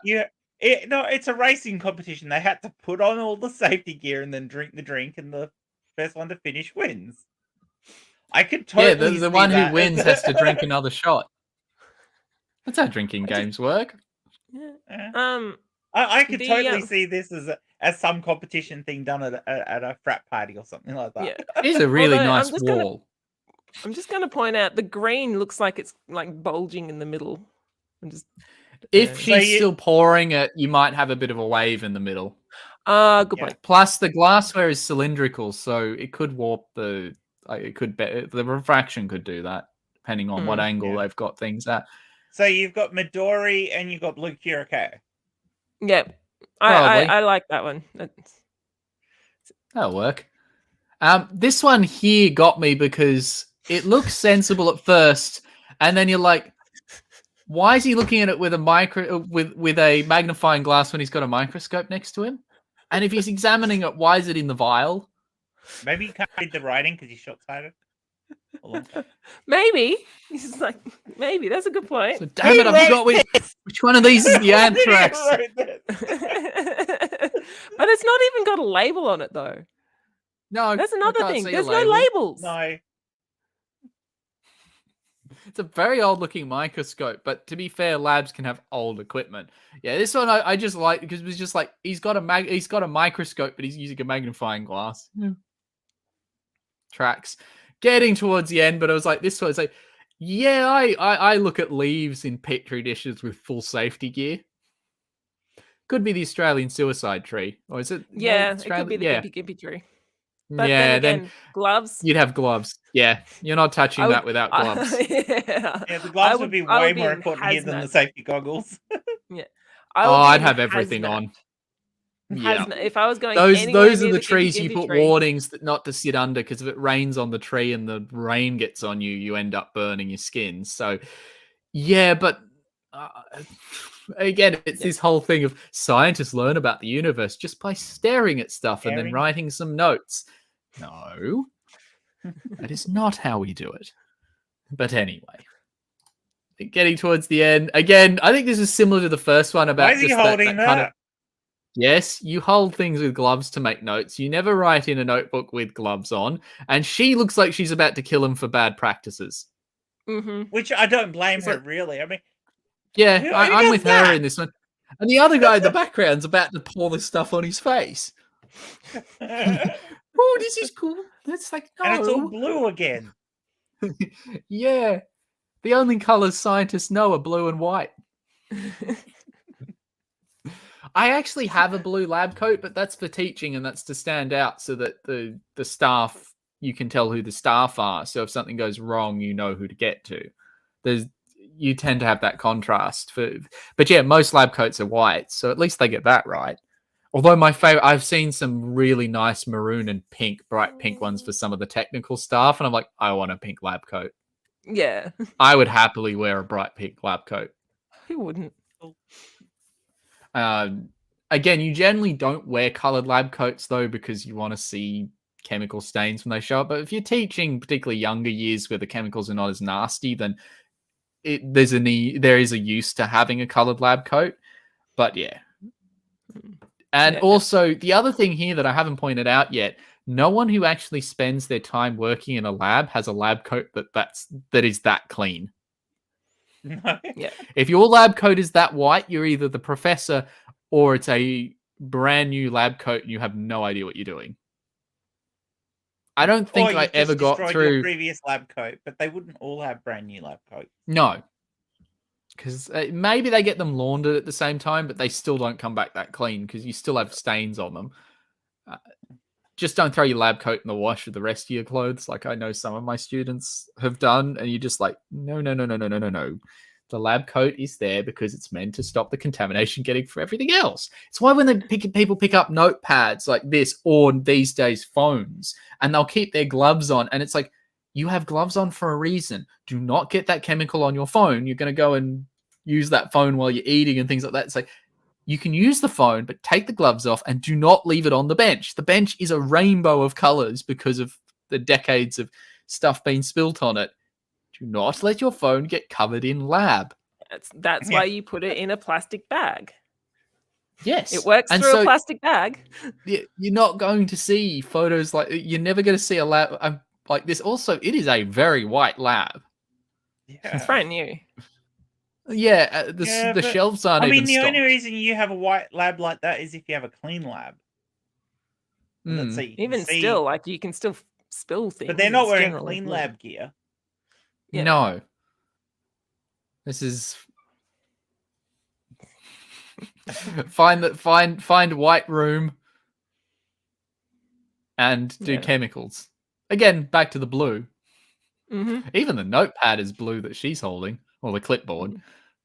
Yeah, everything's blue. Too much blue. Blue and white, apparently the only colors scientists know. Oh, his is red though, so yeah, though you don't really see it. And they got a black one at the back. I don't know, Mark Caesar. Sorry, let me just bring this one up because we have a question I still really is the glove protocol in a lab similar to the glove protocol in operating surgery? I don't know. It's probably quite different. So the again, it's going to depend on the institution you're at or the company you're with, depending on where you're working. For where I am, gloves are not necessary because people get complacent, and if you spill things on gloves, it can actually get through certain layers. So it depends what you're working with. There are some chemicals where you want them. If you're working with something and there's only one clean room in our at uni that actually deals with this on any regular basis. HF, you actually have several layers of gloves and you have coatings of calcium gels in between, because that's the one that will basically melt you from the inside out. The worst burns you can ever get are from HF, so hydrofluoric acid. It's not a strong acid, but it gets inside you, it gets to your bones and then eats you from the inside out. So people have died from like literally having like a few mils spilt on all over them. It's just sucks the calcium out of you. And it's a painful one. So calcium, I'll just give you a bit of biology. Calcium is like essential for muscles to be able to move. So if you are hypocalcemic, meaning that you're low in calcium, your heart stops. And so hydrofluoric acid just goes, calcium, nom, nom, nom, nom, nom, nom, nom, nom, nom. And people have actually died just by having a very small amount of hydrofluoric acid land on them. It's a very weak acid, so you don't feel a burn until it's way too late. And it's like, it is legitimately one of the most dangerous chemicals. Yeah, unlike most of the other fluoric acids, which are really, really powerful. Because it's good at pulling electron density away so that hydrogens come off, which is what you generally need for an acid. But the other thing with HF, at least there is an antidote. But when I was in the burns unit with mine, I remember talking to the nurse and he was telling me that it's the worst burns they get are HF. And he said, we don't give them anesthetic because the only way to tell when the antidote is working is when they stop screaming. Oh, wow. It is one of the few chemicals that actually scares me. But it's not a very common one. So that one has different protocols. You tend to have a lot more gear. General labs, and there are different levels. There's an extra lab for stuff like, say, if you're working with known carcinogens like tetrachloromethane, which is the bigger, nastier brother of chloroform. And there are certain chemicals that get like the top class 4 type stuff that has its own lab with different protocols. General lab protocol is you don't need gloves. They are recommended. If you're going to use gloves for certain things, then you don't keep them on for long. If you spill anything on them, gloves come off into the appropriate waste bin, and then you get new gloves on. You know, So you don't one of tend the to, biggest. and you do not operate computers, write in books, phones, etc. while wearing the gloves. You take them off and you put new ones on when you're done. The two that you do need, you cannot set foot in a lab without them, as safety glasses and the lab coat. And now you need to wear longs and have non-porous shoes. So you cannot have short pants on or short dress, skirt, whatever. It has to go down to your ankles, and the shoes themselves can't be porous, and you cannot wear gumboots because if chemicals get inside them, you can't get them off your foot. Yeah. Like, as in, like, you can't get the chemical away. Yeah, the one time Hey- I've been in a spill was the nitrile gloves. Remember how earlier I was saying nitrile gloves, when they're wet, they're really slippery. I was holding a the bulb. There's like, you know, the one, what's it called? Again, this is quite a few years ago. The bulb, conical flask. I was wearing the bulb, and it just slipped out of my hand and landed on my leg, and it was pH 1. And I was like, oh crap. Lovely. And then my the teacher was like, oh, that's got a pH of 1. I was like, oh shit, ran and just like I was just stripping off as I was like, I didn't give a shit if anyone could see me. I just was like, just take this shit off. And they were my favorite jeans as well. And so I stood there. Now and they got a real acid wash. Yeah, well, I threw them out. I basically threw them out, and and I was really upset. But I had to go home in those plastic, ugly plastic pants that they give you if you've spilt, and it was just like, it was annoying. But yeah, if that had been hydrofluoric acid, I would have been in hospital. One of Yeah, the big uses but of most- hydrofluoric acid is etching in integrated circuits. So Yes, which is why there's only one lab that uses it regularly for us, and that's the clean room, because they do a lot of surface etching. So we're talking things where sometimes you etch on a micron scale, so 10 to the -6 of a meter, Jesus. like tiny stuff, and they don't so need it's much of it because you're No. only etching on a little tiny area. yeah, but But they again, you have only to a go little through. tiny amount of it is deadly. So. You have to go through extra training for that, and they warn everybody coming into the lab, whether you're going to that section or not. You could be going into the clean room to do completely different stuff, where you're in a different section that has got doors and glass between you and the other one, and you still have to go through the safety stuff about warnings with HF, and they have a whole bunch of extra alarms in that, so that.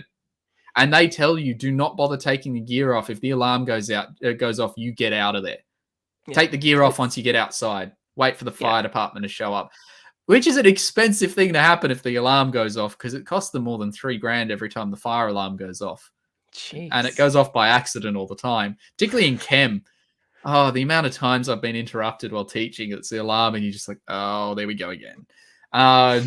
Because most of the time it's accident. Someone did it by boiling water. It's real because you don't know, and the risk is big. Oh no, but you can tell when it's real, because if it's just a regular alarm, you get 1 or 2 fire trucks showing up, and the firemen come out, and they're not in a rush. They're quite easy. They're in the full hazmat gear if it's a chemical lab, if there's chemical labs in the building.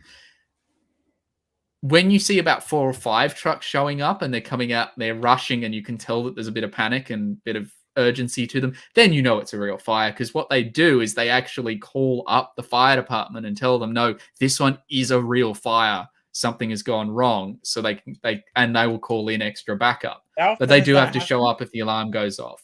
So, yeah. But yeah, safety is a big thing, and people never quite get how much hoops you have to jump through, but they're all understandable hoops. Yeah, some of the stuff in here is not friendly, but even like I tend to teach younger years, so the chemicals that I tend to have when I'm teaching are generally not that nasty. The worst you'll come across is mildly concentrated acids, which, like HCl and sulfuric acid, which they can be nasty, but at lower concentrations are definitely not the worst things you'll come across. And the way you tend to deal with spills for that, if they are bad enough, is we have emergency showers. You shove the student under there. I've never had to use one, fortunately, and you pull the handle. There are no drain holes in the floor because you don't actually want to wash the chemicals down. So if you pull them, you flood the floor. But that's the point. Then you come back with a chemical spill kit and deal with it. But you check them every now and then. So far, I've never seen one used. I have seen eye wash stations used, but you use those on the slightest thing, even if you don't really need them. It could be like acetone, which is in nail polish remover. If you spill that, then if I had a student complain they've spilled that in their eyes, I'm shoving them under the eye wash station, because even if it's not going to do damage, I'm not taking the risk. But so far, I've not had to do that, but I'm fairly strict when it comes to safety. I try and be laid back in terms of marking and things, but yeah, you do not let people up for safety.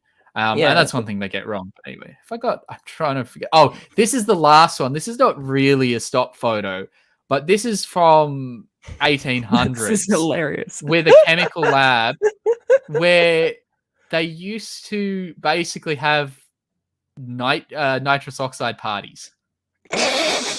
Chemistry used to be done in front of an audience. This is hilarious. Yeah, this is the guy who turned into the chicken?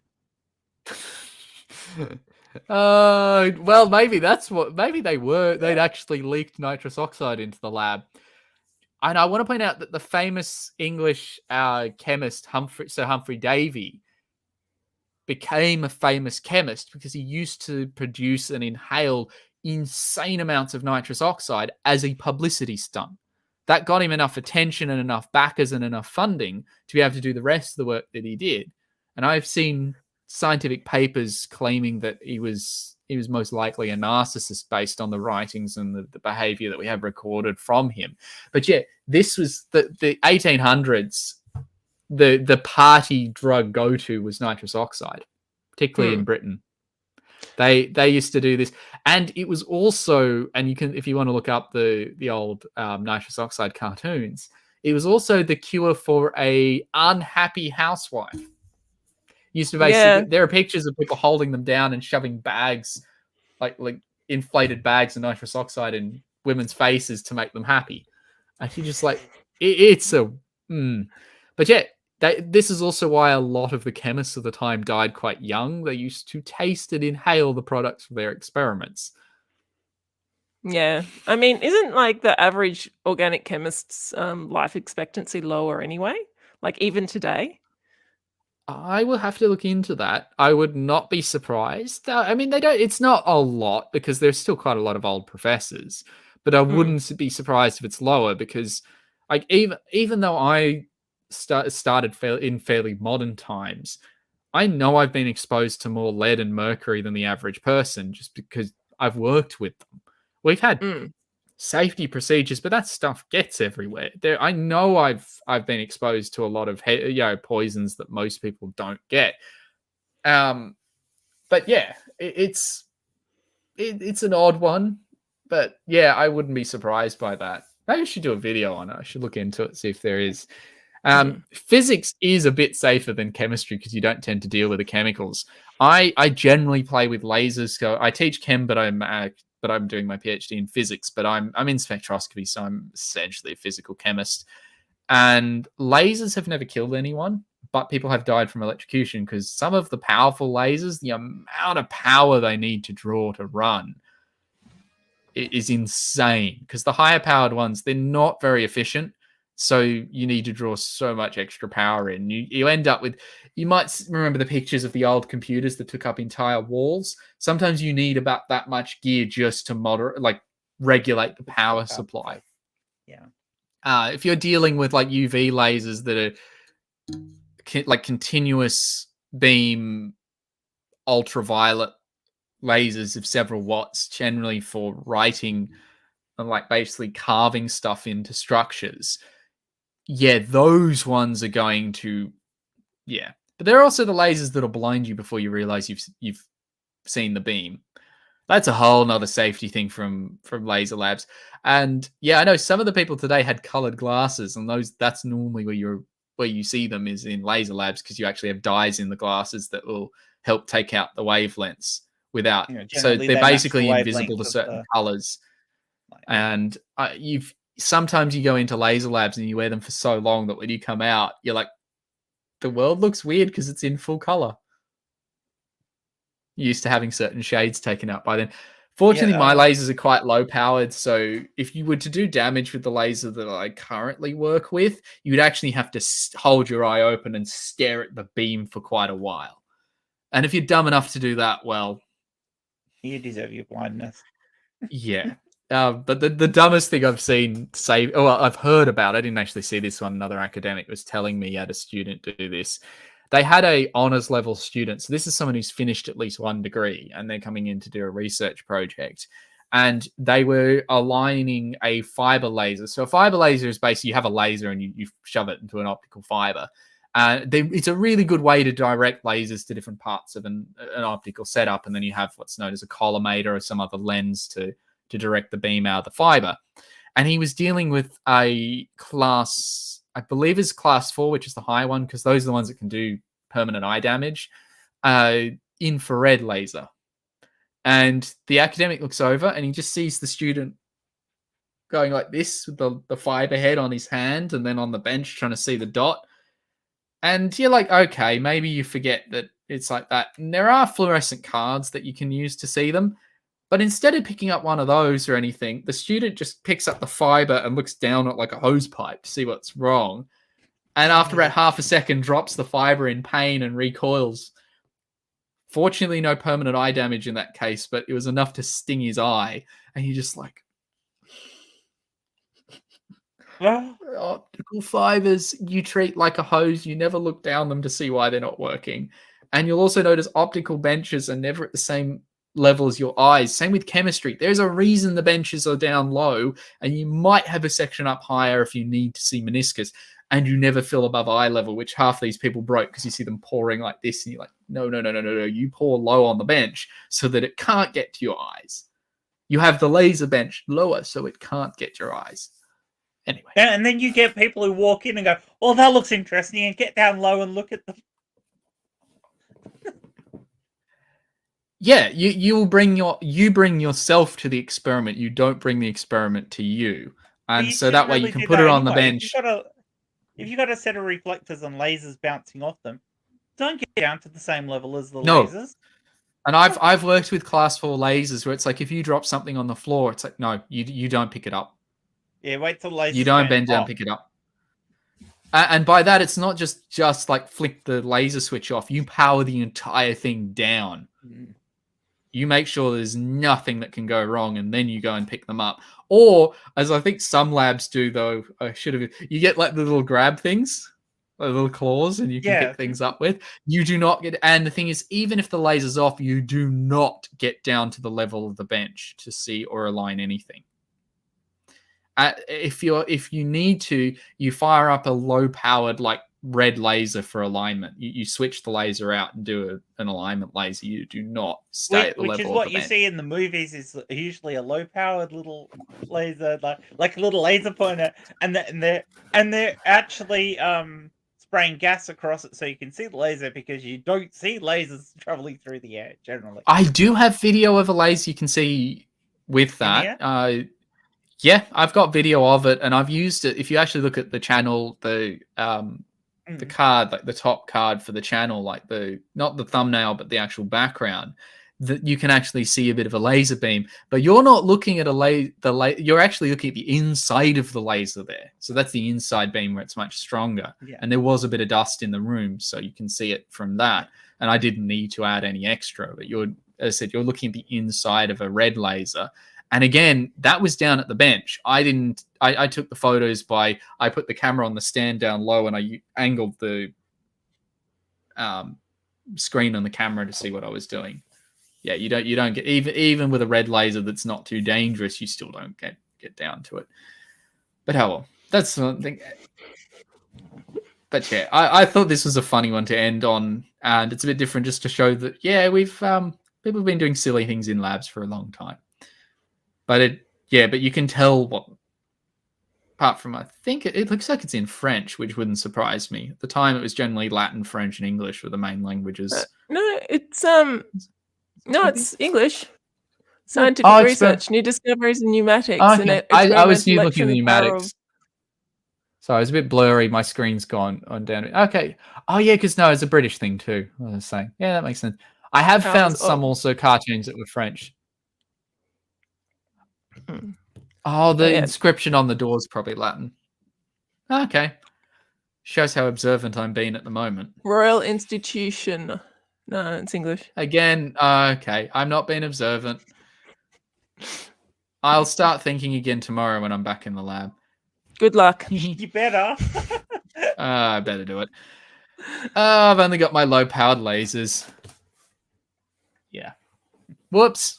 I can spot the right language, I swear. Yeah, as Mark Caesar pointed out, they are huffing parties, but they used to... Yeah, it was a party drug of the 1800s in England. Yes, it's still a party drug, but these... I mean, Humphrey Davy used to try and deliberately overdose himself. As a parlor trick in front of people. You would have audiences to do it in front of. And that's how you got funding. You basically put on chemistry shows. Yeah. It's like, I'm glad you don't have to quite do that anymore to get funding, but I'm not sure the current grant Laser system light is show. much a lot better. Come on, you can put it on a laser light show. It'd be just awesome. My lasers are not in the visible part of the spectrum, so it'd be a very boring show. People would be You wouldn't yelling at see you. Show them a anything. lightsaber. You just occasionally blind someone. Yeah, but they don't need that cone, Well, do they? we should at some point talk about the bad science of lightsabers. Look, there are ways to do it, but not with light. I did have a video on which would be the best color, but yeah, I haven't really gone into it. Yeah, I'm not. Yeah, I can do that. Although I think we're coming up to about the end of it. It's been an hour and 45, so I had a good stream. Yeah. Before we do, I do want to mention that for me, well, boring until things start burning. Yeah, my lasers I don't think will start fire. Sorry, I just saw this one here before I move on. Yeah, I don't think you'll start fires to the laser. At least the lasers I've got, the lab next to me might be able to, depending on what you're starting. What have but they got? Chemistry, sorry, What have they got? they've got a several watt UV laser, nice class 4 one. Yeah, you focus that down, depending on the right material. If you can absorb that energy, probably could ignite something. That or you get an explosive that's incredibly unstable. It won't take much to set it off. In which case, it's the explosive doing all the damage and not the laser. Yeah. The current laser I've got is in the order of about 5-6 milliwatts. So yeah, not going to do much. But that's the point. Mine is not. My research is not to get the powerful lasers. It's to be able to make them with weaker lasers. Anyway, I will do a video when I get to the end of my PhD on what it was actually about. So hopefully I can tell people about my findings. So don't worry, that video will eventually appear on the channel. But that's although talking about what will appear on the channel, we do need to set up a time and we will do our breakdown of the movie 2012 at some point, because that is something you want to do. And in my next video, I have decided what topic I want to do, but it will probably take a while to get out because PhD is busy, although teaching is now finishing up for the semester, so I might have a bit more time to work on it.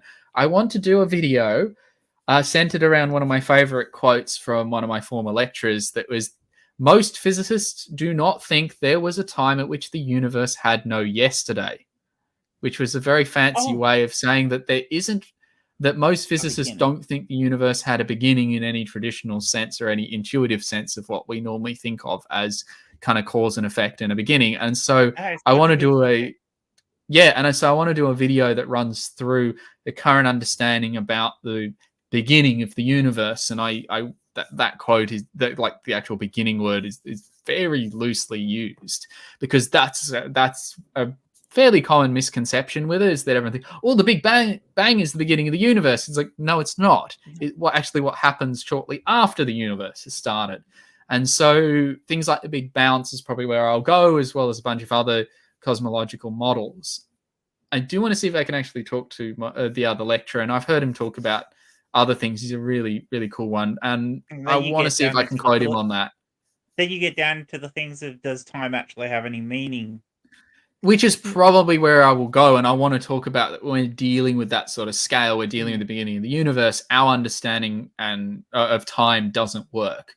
It's insufficient. So I want to go into, because everyone thinks sometimes that's where you when can you have make a universe that is both finite and not have a beginning. Yes, because cause and effect doesn't work in the way that we think.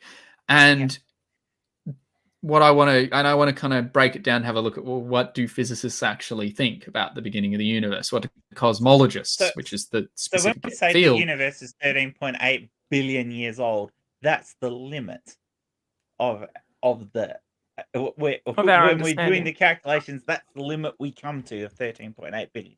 Yes, and that is our local observable universe. Yeah. And that is different from the cosmos as a whole. And it's basically the 13.8 billion years is how old the current observable universe is. It doesn't talk about what our happens universe when could you just go... be a pocket in amongst a whole heap of other universes. Yeah, and so I want to kind of go into that. I'm not going to go too much into... I mean, it's going to be a big video, so it will probably take me a little while, because I think this one, the research will be quite heavy to do that. But I at least have a lot of people I can go talk to about that, because there's a few cosmologists around, and astronomy is one thing Australia is pretty good at. We've got quite a strong astronomy field. There are other areas we're not so good at, but we're not a big country, so you can't expect everything. Yeah. But yeah, that's one, and I do love my astronomy, and I just, that quote, even though I heard it a while ago, has been in my head for a while, and it's such a good quote. There is no time at which the universe did not have a yesterday. And I like it because it points out that sometimes you can't use the word beginning, because time doesn't make sense if you don't have time flowing in the sense we have now.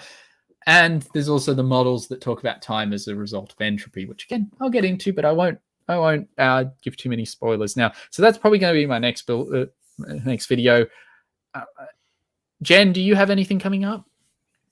I don't. I should, but I don't. I want to get back to doing some more discussions, like similar to what we've done here, but maybe going more deep into some of the other science stuff. I'm also planning on doing some stuff based on computer science and the development of technology over time, and why things develop the way they do, which we were kind of discussing earlier about how you can't have the things that we have now without the things that came before. Yeah, which is why science moves slowly. It's why technological progress, whilst we're from the point of view where we're looking at it, it seems to happen fast. It actually doesn't. It's very slow. Yes, but although slow is still a relative term, as our technology gets slow better. in terms of humans, but in terms of day to day, yeah, it goes back to, it's not a sudden eureka moment or someone builds a particle accelerator in their garage or something. Yes, we all know what movie I'm referring to there, and if you don't, good. And we're comparing things in science to human lifetimes, not to like the lifetime of us as a species, which in which case you could say recently science has moved quite quickly, but in terms of human lifetimes, no.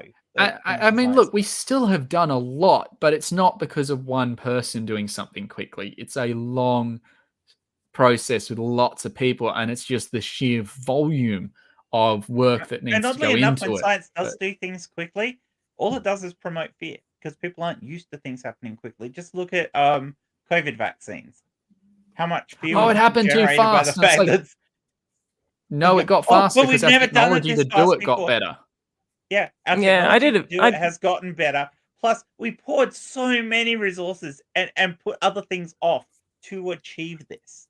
Yeah, I did a video explaining why the COVID vaccine went through so quickly. And I started off talking about the technology, and then I ended up going, well, one of the main reasons why it went out so quickly is because it takes, on average, 6 to 12, even up to 18 months to go from phase 1 to phase 2 of the trials, because for waiting for funding. That's the reason why it went so quickly, is because they were like, we want funding, and they were like, here, have the funding right now. Like, it wasn't new technology. No. The actual technology behind it is decades old. Oh, So yeah, no, but it I mean, wasn't with cattle and fast. cataro. we already knew how dangerous SARS was. Yeah. And Yeah, yeah, from And it's been SARS-CoV-1 and with us MERS. for decades, and we were already working on this. All they had to do was adapt what they were already working on to work for the new virus. Yeah, they were almost cracking the RSV mRNA virus before SARS-CoV-2 came around. Yeah. Catalin Cataro, she started talking about using mRNA in the 1980s. Like, it's as old as I am. This is not new technology. It already knew all of this shit. Like, yeah, it's the very fact that like SARS-CoV-1, which is happened out 2008, I think was this SARS-CoV-1, only hung around Asia, and then MERS came out in 2012, which was from the Middle East, and that only really hung around the Middle East. It wasn't until SARS-CoV-2 it became a pandemic. But you got even And worse than that. I mean, the first loads of SARS infections were what in mid 80s. yeah, Right? It goes back that far, doesn't it? I'm not sure about the actual origins of SARS, but I do know SARS-CoV-1, which was a pandemic that came out in like Korea and parts of Asia. Yes. That's why a lot of the Asian countries did really, really well with the pandemic with SARS-CoV-2, is because SARS-CoV-1 was like their they found out, okay, this is how you stop it from spreading. And so that's why almost instantaneously, a lot of the Asian countries that had been affected badly by SARS-CoV-1 actually did reasonably well in during the SARS-CoV-2, because they were like, oh, we've been through this, we know how to stop it. And there was also that cultural aspect of where they're not as individualist as a lot of the Western countries like America and Australia and England and blah blah blah. Where we all got to look out for ourselves and fuck your neighbors. Like, a lot of the Asian countries were like, okay, there's a lot of more community minded aspects, and obviously, like, you could argue I'm being racist here, but if anything, I think we also suffer from larger amounts of science denialism. Yeah, like there's it also depends but again, we're not, these are generalizations, and we're talking about trends yeah, here, well, because these are generalizations, but this is just like, it's and just one of those Australia cultural... didn't do too badly compared to some of our similar, I guess, other similar countries. Yeah, but We we've have a smaller got one of population, the it made it highest easier. vaccination rates here in Australia, which does make me feel a bit better. Yeah. But yeah, Totally. but a lot of what happened in America too was just the sheer amount of misinformation that drove a lot of that, and it is quite sad to see that happen. But yeah, and so without getting to, but that's also why I kind of like doing these videos, because you get to have a laugh. It's a bit more laid back, but like you still get the chance to talk about some of these misconceptions. And so there was a very, very sort of I had a very subtle kind of educational message behind this, and I thought this was a fun way to do it without... Wear proper safety. That's number one. But it's also too about how science is depicted, and the difference between... It's a good highlight between the difference of, this is how science often looks to the general public, but this is not how it operates behind the scenes. When you actually go into science, it is nowhere near what people will show. And so whilst these are some of the worst examples, and pick them deliberately because those are the actual funny ones, it'd be pretty boring for us to pick the ones that are accurate and be like, yeah, this looks like a lab. Okay.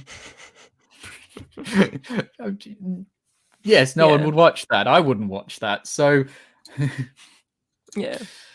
But it would be it would be good to see like a juxtaposition between what we see in media versus what is actual reality, because there's really this is one of the things that makes me sad about the downfall of Twitter, is that there's a lot of science communicators that are like, this is what it's actually like in a... I love that we can't leave it alone.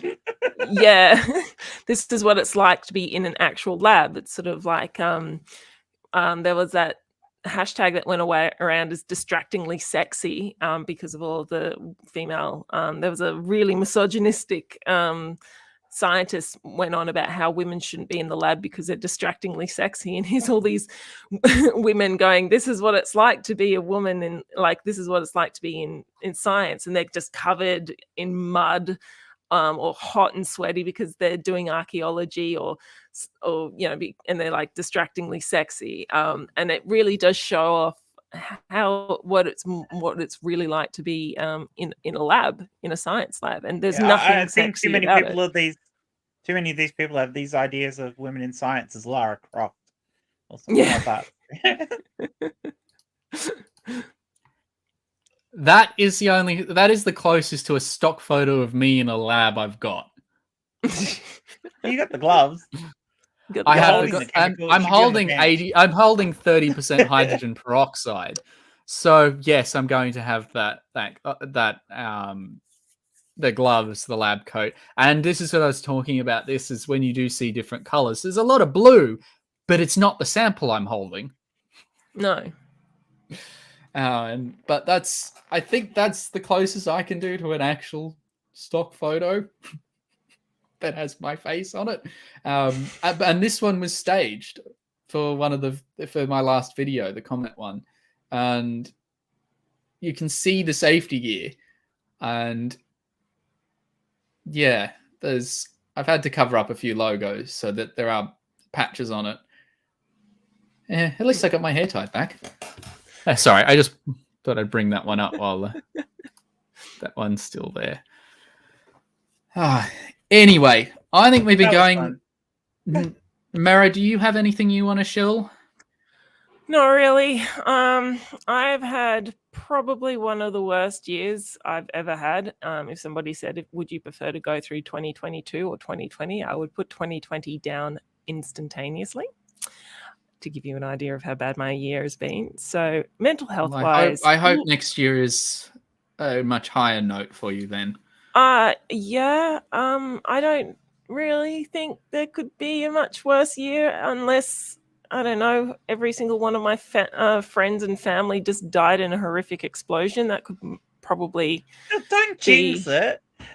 I mean, come on. So I have got a script that I did write. I am very close to streaming today because I read a absolutely horrific thing today in The Guardian about a person just shitting all over people who've been diagnosed as adults with ADHD, which is I am one of them, and I want to talk about that. You've got ADHD. How about I talk to you after this stream, and then we can talk about going and doing a stream. Yeah, which is probably why it's so easy for us to get off topic. So yeah, you'll notice that I do that often. I'm always trying to fight to keep it on. Yeah, it was this. I just read this. Jen just knows too much. That's Jen's excuse.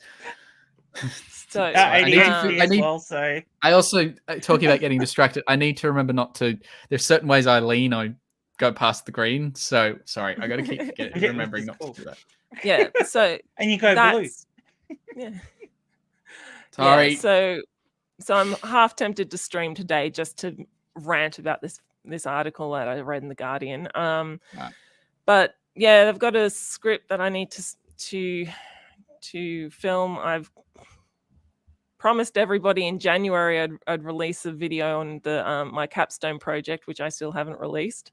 So there's that I need to do. But yeah, as I said, this year has been an absolute write-off in regards to mental and physical health for me. So I don't know what I'm doing next. Well, but stay tuned. Well, I will have you guys back on. I'll try and give you the opportunity to have some more few lighter notes of the year. At least try and provide some entertainment, because yes, I think the last few years for everyone have been particularly hard. Obviously, some have faced more challenges than others, but yeah, it's not been great either. I can't say the last few years have been the best. I think the only saving grace is that I'm hoping I'll actually have a PhD. Oh, by the way, so people know, I am hoping to submit at the end of next year. Ooh. But so I've got about a year left. maybe. We'll see. COVID delays means that it's a little hard to tell exactly, and PhDs are not. You just sit an exam when you're done. It's no, you just have to have a thesis that is accepted and you keep going until it is, or you give up. And I will definitely finish it. It's just when I finish. That's the hard part. At which point, my channel as you see it will not I will actually, it won't exist anymore as you see it. What it will happen, I have a few ideas, but we'll wait until then. That's a bit of a long-term plan for the channel. You could do currently a doctor. Finally a doctor. When I get it, I actually don't want to refer to doctor in the name, because to me, once I actually have it, it'll feel a bit too pretentious. I don't. Oh yeah. I'm not going to go around advertising it. Though I do know that as a science communicator, it is something for the general population that you almost need it. But again, these are topics for another day. But yes, if people have ideas, you're more than welcome to let me know. But I have a few things that up my sleeve for then. But because of that, I'm getting the last year PhDs are normally the worst. So you won't see too much from me, which is also why I haven't seen a lot in the last few months or last 6 months. I don't have the time to make the long, lovely videos that I'd like to. I like Sandy's suggestion, laser wizard. I mean, I definitely could do that. And I do want to get at some point a permit to have powerful laser pointers, because you need a permit in Australia to have them. So I want to get a permit for science communication so I can get... That's the whole thing that's put me off doing my moon measure. Because I'll have to get a permit for the laser. No, you won't. If it's not a portable laser, so it's not like a battery powered portable one, and in WA, from looking at it, you just need a reasonable excuse for using it. So if your reason is valid and it's not particularly portable, then I don't believe you'll fall under that. Obviously, check the state laws, but I have had to look into it for something else I've done this year, and so I think that one might fall under, but so again, don't be able to do that. Okay. Yeah, you should be able to do it. In Australia, it's weird. You can have a really powerful laser, and if it's not portable, then you don't fall under the regular restrictions. Because it's the portable laser pointers that people were causing issues with. Well, given that a laser powerful enough and culminated enough to actually hit the moon and get a good reflection signal, it would have to be mains powered. It's not going to be portable. No, so I don't think then you would fall under that. But again, don't quote me on that, but I think if we look into it, should be all right. But anyway, again, I am getting way, way, way too distracted. Sorry. Do you have any last... No, that's fine. I do it all the time too. Do you have any last words, Jen or Marrow? No, but I thoroughly enjoyed the stream. It was fun. Mm-hmm. We will do another one soon, and I will finish this one off as I always do by, particularly at the moment, remember that I've been almost a doctor. That has been Jen. That has been Marrow. And until next time, be like protons and stay positive.